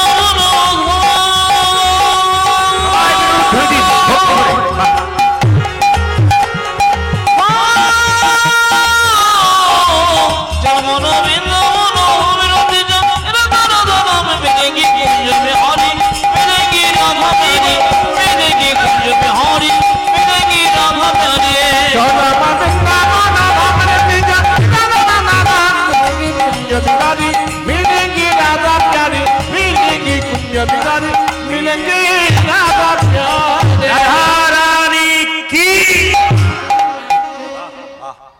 দেখি জয় জয়ের দাপটটা কতটা থাকে। শ্যাম সুন্দর কি, মদন মোহন কি, হরিবাসর কি, সাধুগুরু বৈষ্ণব কি। এর ফাঁকে আসতে আপনারা তো আমার দিকে তাকাচ্ছেন, আমি তো আপনার দিকে তাকাচ্ছি, সবাই জয় দিচ্ছেন দু চারজন, রাধা রানী কি আমি দেখতে পাচ্ছি। বাবারে আমার কষ্ট হচ্ছে না, ওদের কি কষ্ট। ওরা আপনার কষ্ট থাকবেন, আপনি তো কীর্তনে পরে নিয়ে নেবেন, আমরা কি নেবো। আপনার যে মিষ্টির দোকানে যে মিষ্টি তৈরি করে, সে শুধু তৈরি করলো, কিছু পেলো না, খালি শুধু পয়সা রোজগার করলো। আর যে কিনে খেলো তারই তো লাভ হলো, আপনাদের লাভ হবে। যেটা বলুন রাধে রাধে রাধে রাধে। আজকে কিন্তু লীলা নয়, পালা নয়, আজকে লীলা। সবাইকে সবাই আপনারা জানেন লীলা নয় পালা, কি পালা নয় লীলা, লীলা করবো লীলা। কি লীলা সবাই জানেন লীলাটা, তবু ছোট্ট করে গাইবো, তার মধ্যে তত্ত্ব, ছোট ছোট তত্ত্ব আপনার দেবো, বেশি বিস্তৃত দেবো না, কারণ ভক্ত সংখ্যা কম তো। কারণ একটু যদি বেশি দিই তাহলে কেমন যেন একটু হয়ে যাবে, ওই ছোট ছোট ছোট ছোট দিতে হবে লীলার মাধ্যমে। লীলাটি হচ্ছে অদ্বৈত প্রভুর দ্বিতীয় জন্ম, তার আরেকটা নাম হচ্ছে শ্যামানন্দ। সবাই লক্ষ্য করুন, যারা মেদিনীপুর গেছেন, সবচাইতে বড় রেল স্টেশন কোথায়? সবচাইতে বড় রেল স্টেশন কোথায়? হাত তুলে বলুন কোথায়, জোরে বলুন। হ্যাঁ, সবচাইতে বড় রেল স্টেশন খড়গপুর। তো খড়গপুরের পাশে দুজন স্বামী স্ত্রী থাকতো, গ্রামটার নাম ধারেন্দা গ্রাম। অদ্বৈত প্রভুর ইচ্ছা হলো আমি দ্বিতীয়বার জন্ম নেব, সেই গ্রামে ধারেন্দা গ্রামে কিন্তু জন্ম নিলেন। তার এক নাম হলো শ্যামানন্দ। সবাই লক্ষ্য করুন, সেই গ্রামে বাস করত কৃষ্ণমণ্ডল বলে একজন ভক্ত, আর তার স্ত্রীর নাম দুরিকা দেবী। মায়েরা, অভাব থাকবে, স্বভাব যেন নষ্ট না হয়। আমি বারবার বলবো, বাড়িতে অভাব থাক, স্বভাব যেন নষ্ট না হয়। আমাদের ওখানে একজন ব্যক্তি আছেন, মা আছেন, তো উনি রাস্তাতে একদিন 100 টাকা কুড়িয়ে পেয়েছিলেন। তো কুড়িয়ে পেয়ে এত অভাব, খেতে পায় না ভালো করে, কিন্তু টাকাটাকে খোঁটে করে বেঁধে ঠাকুর মশাইকে বলছে, বাবা ঠাকুর, এই টাকাটা না মন্দিরে নামিয়ে দিও, ভগবানের জন্য কিছু দিও, কারণ এটা কার বটে আমি তো জানি না, তাই ভগবানের হাতে তুলে দিলাম। সবাই লক্ষ্য করবেন, এত সৎ প্রবৃত্তি ছিল। আমরা ভাবি কি, কিছু মনে করবেন না, আমরা যখন কীর্তন দিই, আমরা যখন ভক্ত সেবা করি, আমরা যখন দান করি, তখন ভাবি ভগবান দেখছে। আর যখন চুরি করি তখন ভাবি ওটাও ভগবান দেখছে নাকি, ওটা ভগবান দেখছেন এটা ভাবি, ওটাও দেখছি। ধর আমি প্রচুর টাকা রোজগার করছি, আমি হরিনাম দিলাম, নি বলো বাবা রে হরিনাম দিচ্ছি, ভগবান দেখছি। কিন্তু আমি যখন লোক ঠকাচ্ছি, ওটাও কিন্তু ভগবান দেখছে। আপনি যা করছেন তা কিন্তু ভগবান দেখছে। তবে আপনার কিন্তু সংশোধন হয়ে যাবে যদি একটা কাজ করেন। কেউ যদি কোনদিন চুরির মনোবৃত্তি জাগে, আপনাদেরকে বলি, কারণ যদি চুরির মনোবৃত্তি জাগে যে আমি এটা নিয়ে নেবো, তখন 4টা কাজ করবেন। কি? ডান দিকে তাকাবেন, কেউ আসছে নাকি, বাঁ দিকে তাকাবেন, কেউ আসছে নাকি, সোজা তাকাবেন, পেছন দিকে তাকাবেন, কেউ আসছে নাকি, ওটা লোক দেখবেন। কিন্তু আরেক দিকে তাকাবেন, চুরি করতে পারবেন না, ওপর দিকে। মানে কেন?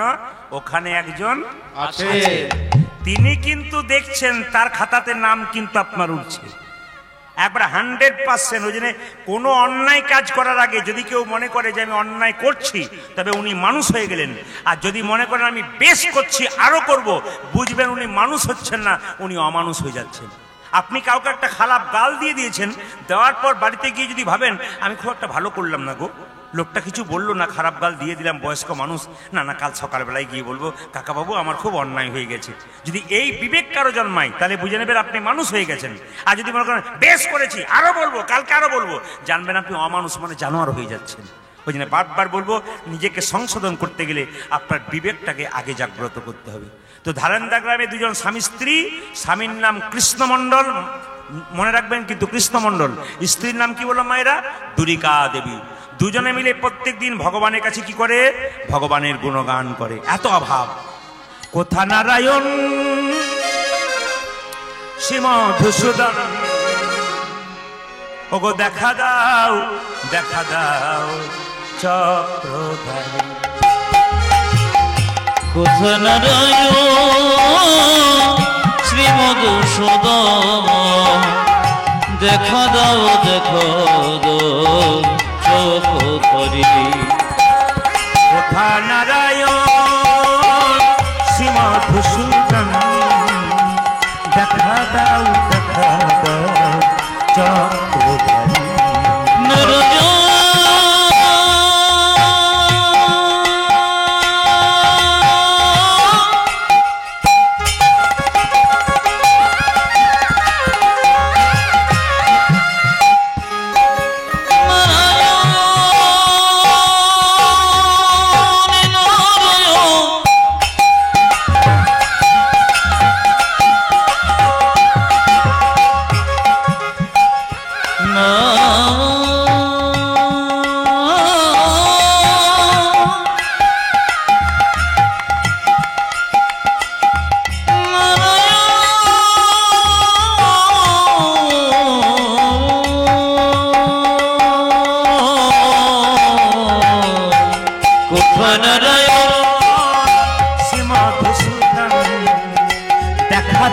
দেখা দাও চক্রধারী।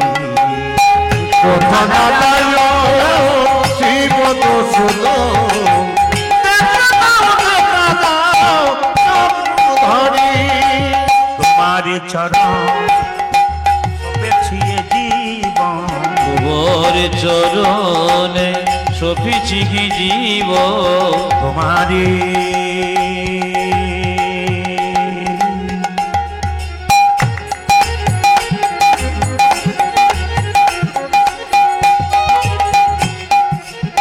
তোমার চরণে সপেছি জীবন, আজ তোমার চরণে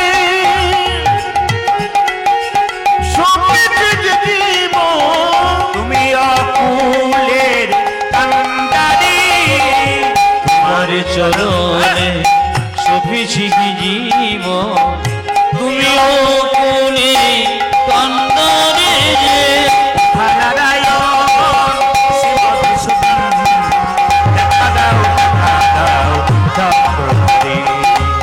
কোথা নারায়ণ শ্রীমধুসূদন দেখা দাও চক্রধারী।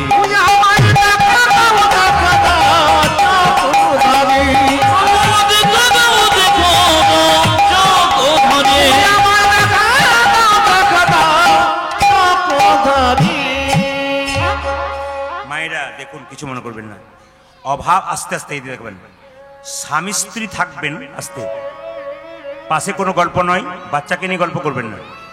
স্বামী স্ত্রী থাকবেন, অভাব থাকবে, স্বভাব নষ্ট যেন না হয়, এবং স্বামী স্ত্রীর সম্পর্ক যেন খুব ভালো হয়। আমি একটু বুঝিয়ে দিই, স্বামী স্ত্রীর সম্পর্ক হবে হাত এবং চোখের মতো। এইদিকে দিকে স্বামী স্ত্রীর সম্পর্ক হবে হাত এবং চোখের মতো। যারা ডবল ডবল এসছেন তারা জানবেন, যারা একা এসছেন তারা জানবেন। হাত কেমন আর চোখের মতো কেমন? চোখ যদি জল পড়ে তবে হাত তার জল মুছিয়ে দেবে, আর হাত যদি ব্যথা পায় তবে চোখে জল পড়বে। স্ত্রী হবে চোখের মতো আর স্বামী হবে হাতের মতো। চোখ থেকে যদি জল পড়ে হাত রূপী স্বামী জল মুছিয়ে দেবে, আর হাতে যদি ব্যথা পায় তবে চোখ জল পড়বে। আর স্বামী স্ত্রীর সম্পর্ক কেমন? দাঁত এবং জিভের মতো। স্ত্রী কিন্তু স্বামীর আগে কোনোদিন যাবে না। খুব শুনবেন ভালো করে, যে সমাজে দেখবেন স্ত্রী স্বামীর আগে যায় এবং কথা বলে, সে সংসারে দেখবেন উন্নতি নেই। কিন্তু স্ত্রীকে সম্মান দিতে হবে। কেন দিতে হবে? আপনার বাড়িতে যেমন মাকে সম্মান দেবেন, আপনার স্ত্রীকে সেরকম সম্মান দেবেন। কাউকে বেশি কাউকে কম নয়, মহাজনদের কথা। কেন? আপনার মা 10 মাস 10 দিন গর্ভে ধরে আপনাকে পৃথিবীর আলো দেখিয়েছে রক্তের বন্যা বলিয়ে, উনি হচ্ছেন মা। আর আপনার স্ত্রী আত্মীয় স্বজন বাবা মা সবাইকে ত্যাগ করে আপনার পাশে চিরকাল বসে আছে আপনাকে সাহায্য করবার জন্য। তিনি আপনার স্ত্রী, দুজনকে সমান সম্মান দেবেন। স্বামী বিবেকানন্দ বলেছেন, যে সমাজে স্ত্রীদেরকে সম্মান নেই সংসারে, যে সমাজে মেয়েদেরকে কোনো সম্মান দেওয়া হয় না, সে সমাজ কোনোদিন উন্নতি হয় না। তাই বারবার বলবো, মায়েদেরকে সম্মান দিন। কিন্তু আমার মা জননীদের একটা কথা বলবো, সম্মান পেতে পেতে এমন করবেন না যে মাথায় উঠে আবার চেপে সম্মান নষ্ট করে দেবেন না। সম্মান নিতে জানতে হবে, কিন্তু যদি আপনাকে কেউ সম্মান দেয় তাহলে সম্মান কিন্তু আপনাকে নিতে হবে। যেমন আমি একটা প্রমাণ দেখলাম, আজকে যখন কলকাতায় আমি ফ্লাইট থেকে নামলাম, হায়দ্রাবাদ থেকে তার স্বামী পেটের কোনো অসুস্থ ছিল, অসুস্থ মেয়েকে নিয়ে গেছে, তো স্বামী ভদ্রলোকের অসুস্থ, খুব অসুস্থ, তো ওনার স্ত্রী বললেন বসো, তুমি বসো, তুমি বসো। অসুস্থ অবস্থাতে উনি বলছে না না জায়গা আছে, তুমি আর মেয়ে আমার সামনে বসো। মানে উনি উঠে উঠে চলে আসছেন। উঠছো কেন? স্ত্রী বলছে উঠছো কেন, তুমি বসো, তুমি বসো, তুমি বসো। স্বামী বলছে না না জায়গা রয়েছে তো, তোমরাও বসো। স্বামী স্ত্রীর এরকম সম্পর্ক থাকলে সংসার সুন্দর হবে না? কি বলছে? ভগবানকে ডাকতে হবে না, ভগবান আপনার কাছে আসবে। স্বামী বিবেকানন্দকে ইংরেজরা প্রশ্ন করেছিল, আচ্ছা বিবেকানন্দ কিছু মনে করো না, বলে কি স্বামীজি একটা কথা জিজ্ঞেস করব, আমাদের ইংরেজি মেয়েরা পুরুষের সঙ্গে হাতে হাত মেলায়, তোমাদের ভারতবর্ষের মেয়েরা পুরুষের সঙ্গে হাতে হাত মেলায় না কেন? এখন মেলাচ্ছে, আগেকার কথা বলছি। স্বামী বিবেকানন্দকে বলছে ইংরেজ একজন, যে তোমাদের মেয়েরা কেন পুরুষের সঙ্গে হাতে হাত মেলায়, আমরা হাত মেলাতে যাই, হাত মেলায় না কেন? কিন্তু আমাদের মেয়েরা পুরুষের সঙ্গে হাত মেলায়। তখন সঙ্গে সঙ্গে স্বামীজি জিজ্ঞেস করেছিল, তোমার দেশের যে মহারানী, রাজার স্ত্রী রানী, সে কারোর সঙ্গে হাত মেলায়? তখন ইংরেজ বলেছিল সে কারোর সঙ্গে হাত মেলায় না, সে তো রানী। বিবেকানন্দ বলেছিল আমাদের ভারতবর্ষে যত মা আছে তারা যেমন তেমন মা নয়, তারা রানীর মতো কোনো পুরুষের সঙ্গে হাত মেলাবার প্রয়োজন মনে করে না। তাহলে চিন্তা করে দেখুন স্বামী বিবেকানন্দ আমার মায়েদেরকে কোন জায়গাতে রেখেছেন। এই জন্য বলে রাখি, স্বামী হচ্ছে দাঁতের মতো আর স্ত্রী হচ্ছে জীবের মতো। স্ত্রী পেছনে থাকবে, স্বামী আগে থাকবে। কেউ যদি ঝগড়া করে, স্বামী আগে গিয়ে বলে একবার গায়ে হাত দিবি না। কেউ যদি মার দেয়, স্বামী আঘাত নিয়ে নেয়, স্ত্রীকে দিতে দেয় না। কেন? যে যদি আঘাত করে দাঁতকে, দাঁত প্রথমে ভেঙে যাবে, তবু জীবকে কিছু করতে দেবে না। দাঁত প্রথমে ভাঙবে, জীবকে কিছু করতে দেবে না। জীব হচ্ছে স্ত্রী, দাঁত হচ্ছে স্বামী। কিন্তু স্ত্রীর একটা কর্তব্য আছে, দাঁতের মধ্যে কোনো যদি কিছু ঢুকে যায়, জীব কি করে বলুন তো? খোঁচা দিয়ে দিয়ে, খোঁচা দিয়ে দিয়ে ওটা বের করবে, তারপর ভালো করবে। ঠিক সেরকম স্বামীর যদি খারাপ কিছু দেখে না, কোনো দাগ দেখে জীবনে, স্ত্রী খোঁচা দিয়ে দিয়ে, খোঁচা দিয়ে দিয়ে ওকে ভালো করবে। এটা স্ত্রীর কর্তব্য। কিন্তু কেন? খারাপ কিছু দেখলে আপনাকে ভালো করতে হবে। একটা সুন্দর কথা শুনে দিন একবার মন দিয়ে। একজন স্ত্রী হচ্ছে একজন স্বামীর মানসিক ডাক্তার। একবার ভালো কথা, সুন্দর কথা। একজন স্ত্রী একজন স্বামীর মানসিক ডাক্তার, মনের ডাক্তার। কেন? বলছে একটা পুরুষ যদি খারাপ হয়ে যায়, একটা স্ত্রী সেই স্বামীকে ভালোবাসার দ্বারা ভালো করে দিতে পারে। একজন পুরুষ যদি খারাপ পথে চলে যায়, স্ত্রীর ভালোবাসায় সেই স্বামী ভালো হয়ে যায়। তারপর স্বামী যদি সারাদিন কাজ করার পর বাড়িতে ক্লান্ত হয়ে ফেরে, আর স্ত্রীর ভালোবাসাতে স্বামীর ক্লান্তি দূর হয়ে গিয়ে সে তার শান্তি হয়ে যায়, এরকম স্ত্রীর দরকার। এবং স্ত্রীকেও সেরকম আপনাকে দেখতে হবে, স্বামীকেও দেখতে হবে। দুজন দুজনে দু হাতে তালি বাজে, এক হাতে কিন্তু বাজে না, আপনাকে মাথায় রাখতে হবে। সবাই লক্ষ্য করুন যে যেখানে বসে আছেন, হঠাৎ একদিন ওদের ভিক্ষা করতে করতে স্বামী স্ত্রী একদিন বিরাট অভাব হয়ে গেল। আর যখনই কিছু বলছেন নাকি কাকা, কিছু বলছেন? বসুন বসুন, কাউকে ডেকেন না, যদি কেউ শুনছে তাকে ডেকেন না। সবাই লক্ষ্য করুন কি বললাম। এত অভাব বেড়ে গেল মা। একদিন তার স্ত্রী দুরিকা দেবী বলল, স্বামী আমাদের গ্রাম থেকে সবাই জগন্নাথ মন্দিরে যাচ্ছে, তুমি একবার জগন্নাথ মন্দিরে যাও। বলে কেন যাব? জগন্নাথের কাছে কিছু চেয়ে নিয়ে এসো। সবাই লক্ষ্য করুন, স্বামী বলে উঠলো, শোনো দুরিকা, কিছু মনে করো না, তোমাকে আমি খুব ভালোবাসি, কিন্তু এই জায়গাতে ভালোবাসা দূরে চলে গেল। বলে কেন? ভগবানের কাছে কিছু চাইতে নাই।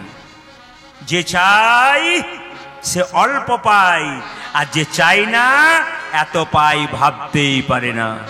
আমি কিচ্ছু চাইবো না। মায়েরা, মন্দিরে গেলেই তো আপনারা কি বলেন? গাড়ি দাও, বাড়ি দাও, টাকা দাও, মেয়ের বিয়ে দাও, ছেলের চাকরি দাও, বলেন না? আচ্ছা একটা কথা জিজ্ঞেস করে আপনারা উত্তর দিন তো।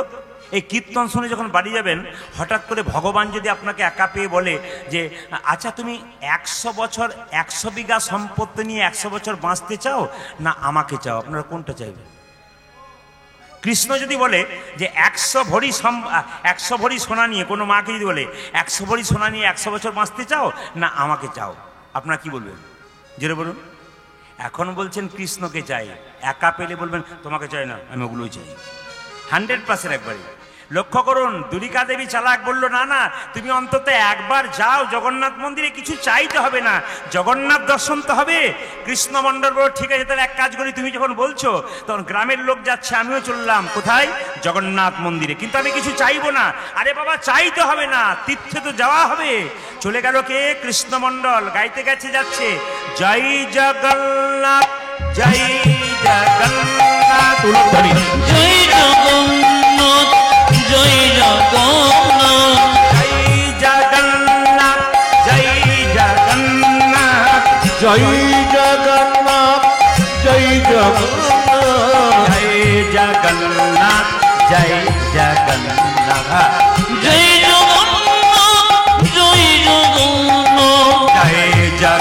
জগন্নাথ জয় জগন্নাথ, জয় জগন্নাথ, জয় জগন্নাথ, জয় জগন্নাথ জয় জগন্নাথ, জয় জগন্নাথ, জয় জগন্নাথ, জয়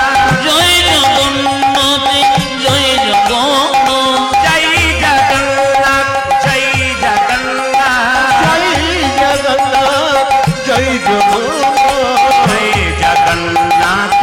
জয় জগন্নাথ, জয় জগন্নাথ, জয় জগন্নাথ,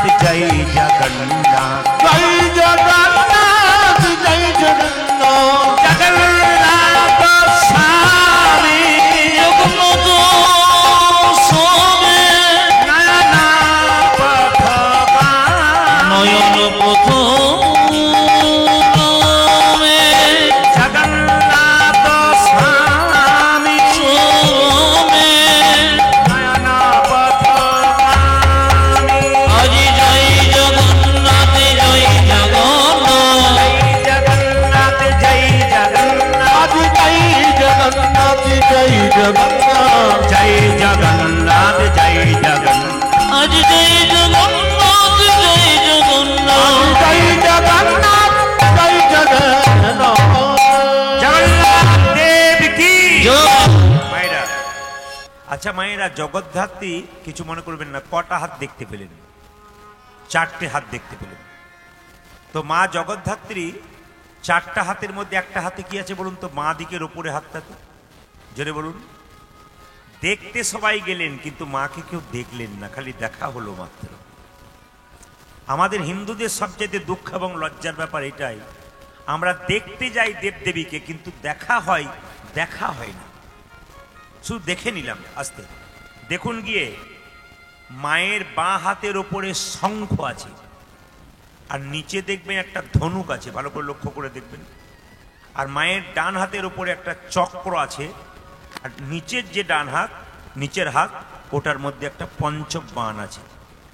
মা যার ওপরে বসে আছেন আপনারা সবাই জানেন, ওটা সিংহ। মাকে বলা হয় দুর্গার আরেকটা রূপ, একটু দেখে নিন বলা হয় কিনা, দুর্গার একটা রূপ। তো মা দুর্গা, মা জগদ্ধাত্রী দিয়ে, মা জগদ্ধাত্রী গায়ের রংটা কেমন? আকাশে সকালবেলায় যে সূর্যটা গোল করে উঠেছে, ওই যে একটা রং, ওই রংটা মা গায়ে নিয়েছে। আর মা যে বস্ত্র পরে আছে, ওটা রক্তবর্ণ বস্ত্র, রক্তের মতো রং। আচ্ছা, মা আসলে পূর্বে কে ছিলেন?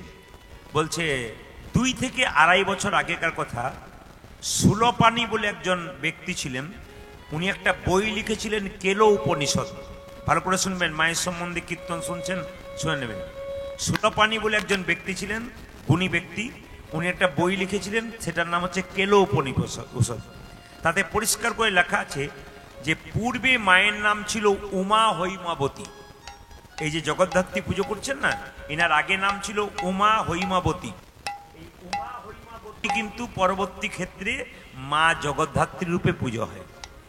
এই পূজাটা সবাই লক্ষ্য করবেন, এই পূজাটা কৃষ্ণনগর নদিয়াতে, আপনার যেমন আস্তে আস্তে আস্তে আরো বেশি দেরি হলো, জগদ্ধাত্রী পূজার প্যান্ডেল এবং প্রচুর ভিড়, চাপ প্রচন্ড এখানে দেখতে পেলাম, খুব ভালো লাগলো।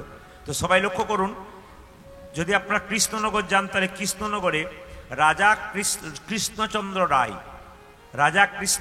রায় স্বপ্ন পেয়েছিলেন, মা তাকে স্বপ্ন দিয়েছিলেন যে আমার পূজা কর। ওই রাজা কৃষ্ণচন্দ্র, উনি কিন্তু প্রথম পুজো করেছিলেন স্বপ্নাদেশে।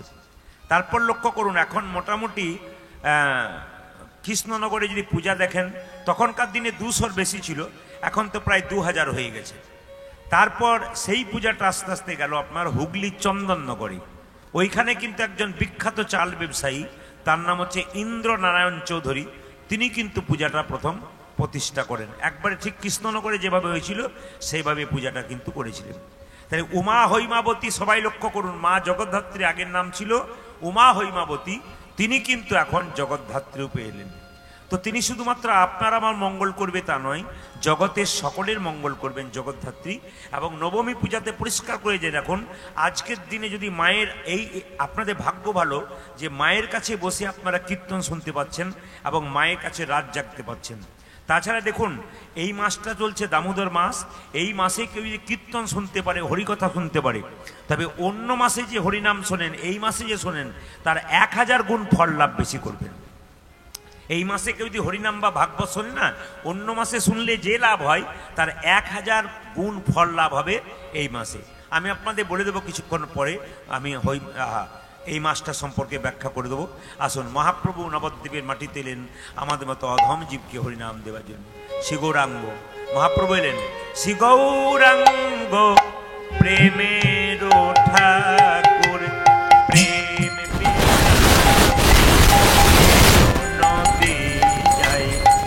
শ্রী গৌরাঙ্গ প্রেমের ঠাকুর, প্রেমে বিলাতে এলো নদে। শ্রী গৌরাঙ্গ প্রেমের ঠাকুর, প্রেম বিলাতে এলো নদী যায়। শ্রী গৌরাঙ্গ প্রেমের ঠাকুর, প্রেম বিলাতে এলো নদে। রাধা প্রেমে করা তনু, রাধা প্রেমে গোরা তনু, রাধা প্রেমে করা তনু, আজ রাধা প্রেমে গোরা তনু, অন্তরে যার শ্যামরাই রাই। রাধা প্রেমে গোরা তনু, অন্তরে শ্যামরাই।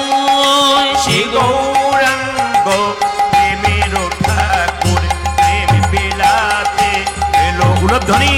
আজ শ্রী গৌরাঙ্গ প্রেমের ঠাকুর, প্রেম বিলাতে এলো নদে। শ্রী গৌরাঙ্গ প্রেমের ঠাকুর, প্রেম বিলাতে এলো নদে। গৌরাঙ্গ মহাপ্রভু কি? একবারে ক্লান্ত হবেন না, জোরে বলবেন জগন্নাথের নামে। জগন্নাথ দেব কি? জগন্নাথ দেব কি? জগন্নাথ দেব কি? আচ্ছা, কারা কারা জগন্নাথ মন্দিরে গেছেন হাত তুলুন তো। কারা গেছেন? এতজন? বেশ, এবার বলি। আচ্ছা, জগন্নাথের চোখ গোল না পটল চেরা? জোরে বলুন। দুজন ভেবে ভেবে বলছে, গোল না পটল চেরা? আচ্ছা, হ্যাঁ হ্যাঁ হ্যাঁ, জগন্নাথের চোখ গোল কেন?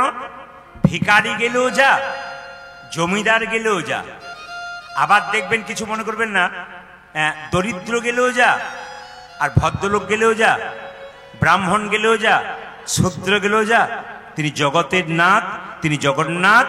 জগন্নাথের চোখটা গোল। এবার সবাই লক্ষ্য করুন, যারা জগন্নাথ মন্দিরে গেছেন তারা তো জানেন এই কথাটা, যে জগন্নাথ মন্দিরের ওপর দিয়ে কোনোদিন পাখি উড়ে যেতে পারে না। আশ্চর্যতম ব্যাপার, জগন্নাথের মন্দিরে যে প্রসাদ রান্না হয় কোনোদিন কোনো চাপা কলের জলে হয় না, ওখানকার ইন্দারার জলে হয়। জগন্নাথ মন্দিরে যে প্রসাদ তৈরি হয়, ওই প্রসাদ কিন্তু কোনো প্যাকেট মশলা দিয়ে হয় না, এখনো শিলে বাটা, আপনার যে মায়ের আগে শিলনোড়াতে বাঁটতেন না, ওই বাটা মশলাই রান্না হয়। আর এটা তো আপনারা সবাই জানেন যে 7টা হাঁড়ি পরপর চাপানো হয়, তো প্রথম নিচের হাঁড়িটা আগে হয় না, ওপর হাঁড়ি থেকে রান্না হয়ে হয়ে শেষে নিচের হাঁড়িটা হয়। শুধুই কি জগন্নাথে মানুষ যায়? এবার দেখুন, আপনার জগন্নাথ মন্দিরে গেছে, আমরাও গেছি, কিন্তু এ কথা কেউ বলতে পেরেছেন? কৃষ্ণমণ্ডলকে দেখে কি বলছে? ও গো জগন্নাথ, আমি তোমার কাছে এলাম কিছু চাইব না বলে, কিন্তু তোমাকে দেখে মনে হলো আমার স্ত্রী কিছু চাইবার কথা বলেছে। কিন্তু কি চাইব জগন্নাথ তোমার কাছে? তোমার তো হাত নাই, তুমি দেবে কি? তোমার তো পা নাই, তুমি দেবে কি? এতদিন জগন্নাথ মন্দিরে গেছেন, কেউ এত বড় সাহস হয়েছে যে ভগবানকে খুব বেশি ভালোবাসে তাকে দু কথা শোনানো যায়? আমরা শোনাতে পেরেছি? ভালোবাসতে পারিনি তো। তো কি বলছে দেখো, ওগো জগন্নাথ, তোমার হাত নাই তুমি দেবে কি, তোমার পা নাই তুমি দেবে কি? জগন্নাথ যেন আকাশবাণী করে বলল, কৃষ্ণমণ্ডলী, আমার হাত নাই ঠিক কথা, এই হাতে তোদেরকে দিলাম কর্ম করার জন্যে। আমার পা নাই ঠিক কথা, এই পা তোদেরকে দিলাম এক জায়গা থেকে অন্য জায়গা কর্ম করতে যাবি বলে। আমার জানাই তা তোদেরকে দিলাম রে, আমার জানাই তা তোদেরকে দিলাম। যেই না বলেছে তোদেরকে দিলাম, কৃষ্ণমণ্ডল কেঁদে কেঁদে বলছে, জগন্নাথ, লোকে তোমার মন্দিরে এসে গাড়ি বাড়ি টাকা পয়সা ধন দৌলত চাই, কিন্তু আমি এমন একটা জিনিস চাইব যেটা কেউ কোনোদিনই চাই না। ও গো জগন্নাথ, তোমার কাছে এসে কতজন কিছু চাই, আমি কি চাইবো জানো? আমায় একটা কৃষ্ণ ভক্ত সন্তান দাও গো। ও গো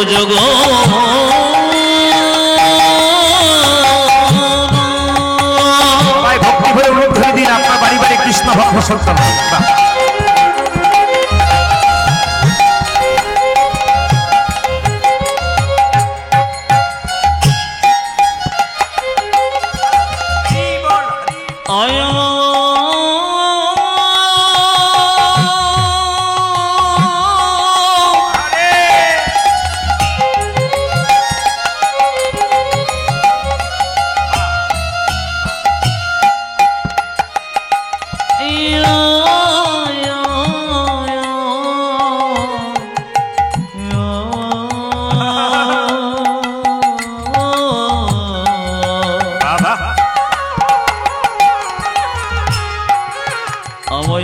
কৃষ্ণ ভক্ত সন্তান দাও গো।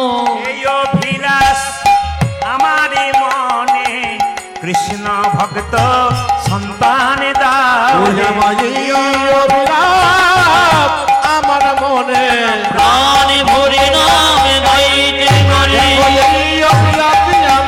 যেন প্রাণ ভরে নাম গাইতে পারি, যেন প্রাণ ভরে নাম গাইতে পারি।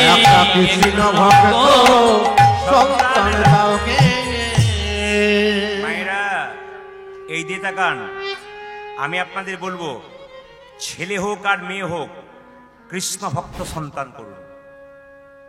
আপনি যখন মরে যাবেন, একজন আমাকে জিজ্ঞেস করছে, প্রদীপ বাবু, আমার ছেলের জন্য আমি 10 লাখ টাকা রাখলাম, মরে গেলেও চিন্তা নেই, বসে বসে খাবে।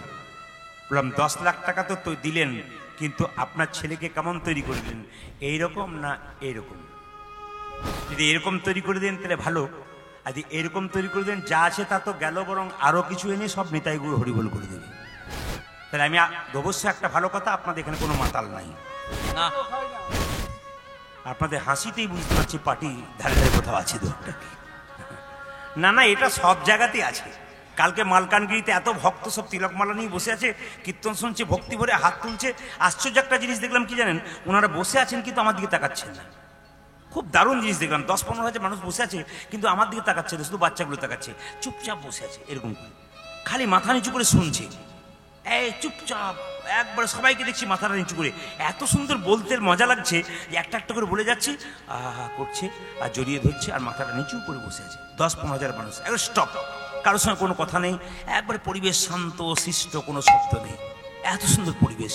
তাহলে কত ভক্ত আছে দেখুন, যারা কীর্তন শুনতে একটা করে আসনে নিয়েছে, একটা করে জলের বোতলে নিয়েছে আর চুপচাপ বসে আছে, যখন প্রয়োজন হচ্ছে জল খাচ্ছে। একবারে সিদ্ধান্ত নিয়ে এসেছে যে 3 ঘন্টা যে আমি বসবো, আমি কিছু নিয়ে যাব, কি কি পেলাম তাই দেখবো। এরকম ভক্ত হতে হবে তবে কিছু পেতে পারবেন।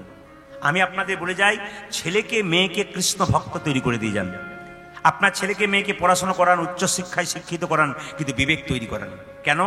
মনরে কেন করো বিদ্যার গৌরব, স্মৃতিশাস্ত্র ব্যাকরণ, নানা ভাষা আলোচন, বৃদ্ধি করি যশের সৌরভ, কিন্তু দেখো চিন্তা করি যদি না ভজিলে হরি, বিদ্যা তব কেবল লৌরব।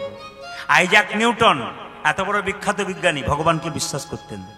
আইনস্টাইন এত বড় বিখ্যাত বিজ্ঞানী, জীবনে মাছ মাংস ডিম কোনোদিন খায় নাই, সারা জীবন নিরামিষ খাচ্ছেন। আমার ওখানে একজন ব্যাংকের ম্যানেজার আছে, একবার সুন্দর শুদ্ধাচারে উনি আসেন, উনাকে দেখে আরো 4 জন কৃষ্ণ ভক্ত হয়ে গেলেন। কেন? উনি ম্যানেজারের আসনে বসে থাকেন, একাদশী করেন, খুব হাই কোয়ালিটি জ্ঞানী মানুষ, একাদশী করেন এবং মানুষকে বোঝেন এবং মিষ্টি মিষ্টি কথা বলেন, সুন্দর সুন্দর বলেন। তাহলে একটা কথা হচ্ছে কি, একটা ভালো জায়গায় থাকতে গেলে তাকে ভালো মানুষ হতে হবে। ভালো মানুষ যদি হতে পারেন আপনার লাভ আছে, আর যদি খারাপ মানুষ হন আপনার জীবনে কোনো লাভ নাই। একটা সুন্দর কথা আপনাদের বলে যাই, যে যেখানে বসে আছেন মন দিয়ে শুনবেন। সম্রাট আলেকজান্ডারের কথা আপনারা জানেন? জোরে বলুন হ্যাঁ না। শুনেছেন তো? নাম শুনেছেন তো?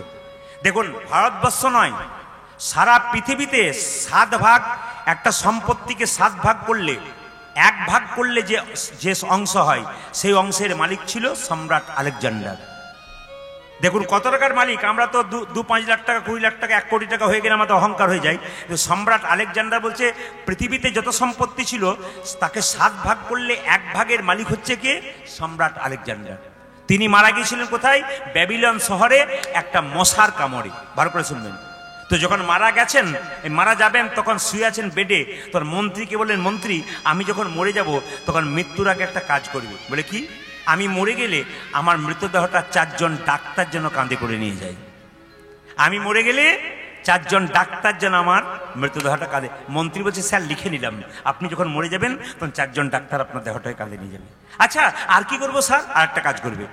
লোক যখন মরে যায় তখন তাকে চিত হয়ে শোয়ানো হয়, কিন্তু আমি যখন মরে যাব তখন আমাকে যখন নিয়ে যাবে আমার হাতগুলো এরকম দুলতে দুলতে যেন যায়, সবাইকে দেখাবে যেন আমার হাত দুলতে দুলতে যাচ্ছে। আর আমি যখন মরে যাব, আমার মৃতদেহ যখন রাস্তা দিয়ে নিয়ে যাবে, আমি যে টাকা রোজগার করেছি ওই টাকাগুলো আমার পেছনে ছুটতে ছুটতে নিয়ে যাবে, মানে ছুঁড়ে দেবে আর কি। লোককে দেখাবে যে টাকা রোজগার করেছিল ছুঁড়ে দেবে। আপনাদের এখানে কেউ মারা গেলে, মানুষ মারা গেলে মৃতদেহ নিয়ে যাবে, পয়সা ছড়াই তো? আমাদেরও ছড়াই, তবে কোনগুলো ছড়াই জানেন? যেগুলো বাজারে চলে না সেগুলো ছড়াই। খুব চালু পার্টি আমরা, বুঝলেন? এত চালু না, বাট যেগুলো চলবে না, বাবা মরে গেছে, সেগুলোকে দিয়ে ছুঁড়ে। তো সবার কাছে নিবেদন রইল, সম্রাট আলেকজান্ডার কিন্তু অনেকদিন আগে বলে গেছে কথা। তো মন্ত্রী ভয়ে ভয়ে জিজ্ঞেস করছে, স্যার কিছু মনে করবেন না, জিজ্ঞেস করব, আপনি যখন মারা যাবেন আপনার দেহটা 4 জন ডাক্তার কাঁধে নিয়ে যাবে কেন? সম্রাট আলেকজান্ডার বলল, শোনো মন্ত্রী, আমি যখন মরে যাব 4 জন ডাক্তার কাঁধে নিয়ে যাবে কেন? আমি লোককে দেখাতে চাই, আসে যদি ডাক্তার তবে কি করিবে ডাক্তার? জোরে বলুন হ্যাঁ না। আসে যদি ডাক্তার কি করিবে ডাক্তার? কিচ্ছু করার নাই যদি ডাক আসে, আর ডাক যদি না আসে চিকিৎসা করালে তো ভালো হবে, এত বড় বড় রোগ ভালো হয়ে যাচ্ছে। আবার লক্ষ্য করুন, এই দিকে তাকাবেন। আর একটা জিনিস কি বলে রাখি, বলছে আচ্ছা সম্রাট, আপনি যে বললেন যে আপনি যখন মরে যাবেন হাতগুলো নিচের দিকে থাকবে কেন?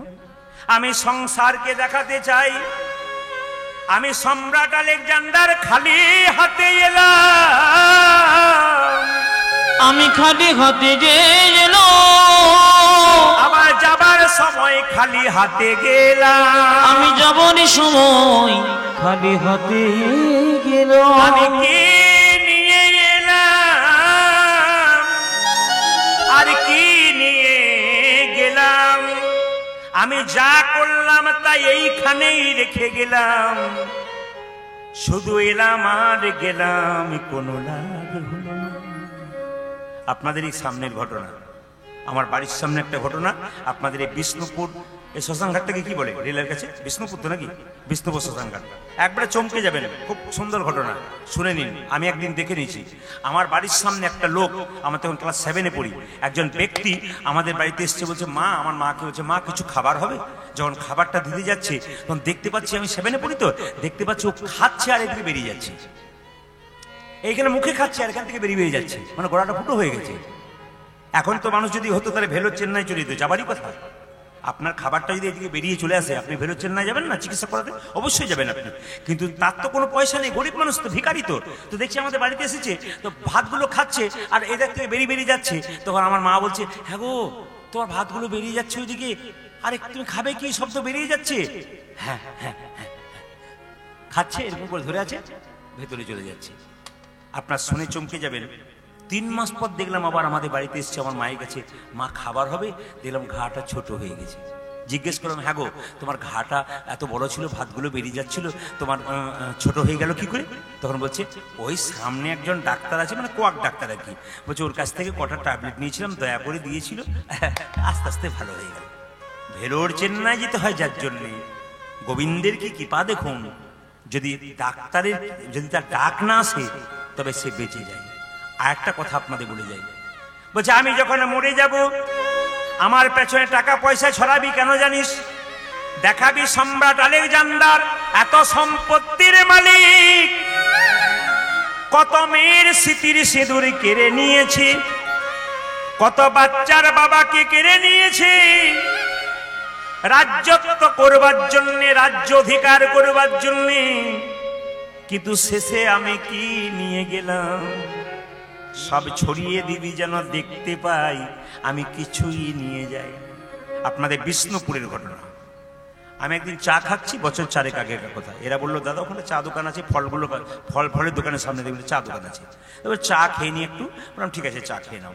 চা খাচ্ছি, হঠাৎ দেখতে পাচ্ছি একজন ব্যক্তি মারা গেছে, প্রচুর দামি ব্যক্তি, তাকে সুন্দর করে সেই যত্ন করে ফুলের মালা দিয়ে, কয়েকশো কোটি টাকার মালিক সে এসেছে, তাকে শ্মশানের চিতাতে শুইয়ে দেওয়া হয়েছে পোড়াবে বলে। কিছুক্ষণ পর একটা লোককে নিয়ে এলো, দেখলাম ওই খড়ের দড়ি দিয়ে বেঁধে ছেঁড়া তালাই দিয়ে মাছি ভন ভন ভন ভন করছে। কোথাকার ভিখারি পড়েছিল, মরে 2-4 দিন, ওকে ধরে নিয়ে এসে পোড়াতে এসেছে। অবাক হবেন আপনি, ওই টাকাওয়ালা লোকটা একদিকে শুয়ে আছে, একদিকে ভিখারিটা শুয়ে আছে, যেন দুজন দুজনকে বলতে চাইছে, এর মুখটা ওইদিকে, ওর মুখটা ওইদিকে।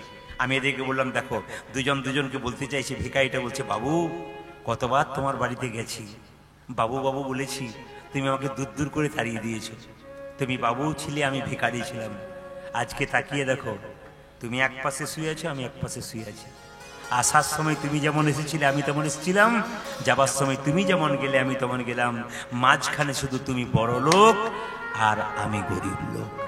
আমি শুধু বলতে চাই, এই অভিমানটা রাখবেন না, কারণ আপনি বড় লোক কি গরিব লোক নন।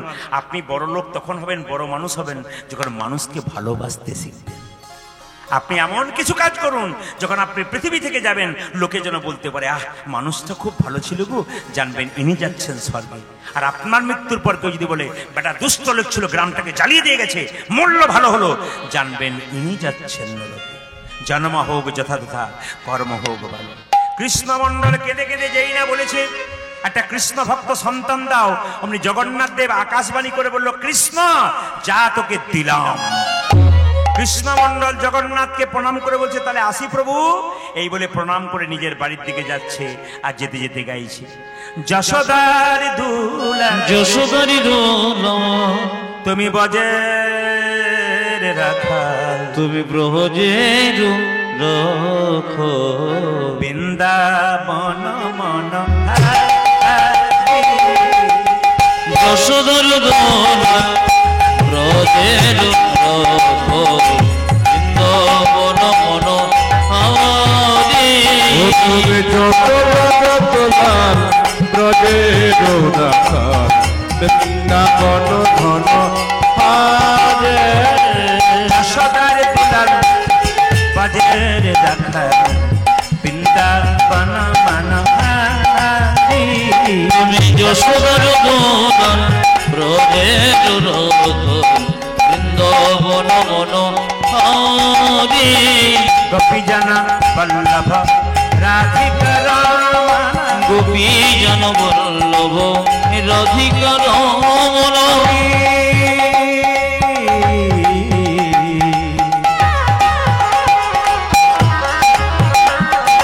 গোপী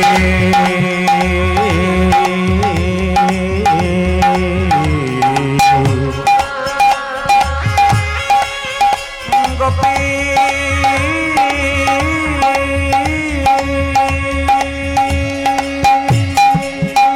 হে প্রাণ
কানব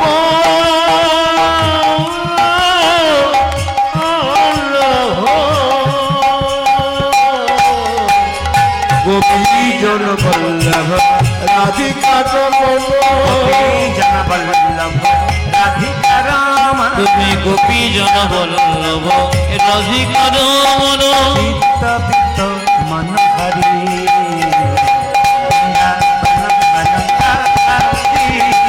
যশোদর দোলন ব্রজে জনতল বৃন্দাবন মনোহরি যশোদার ধনা ব্রজে জগত বৃন্দাবন ধন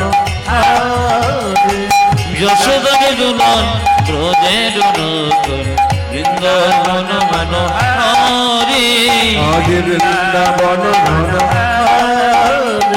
বৃন্দাবন মনোহরি আজ বৃন্দাবন ধন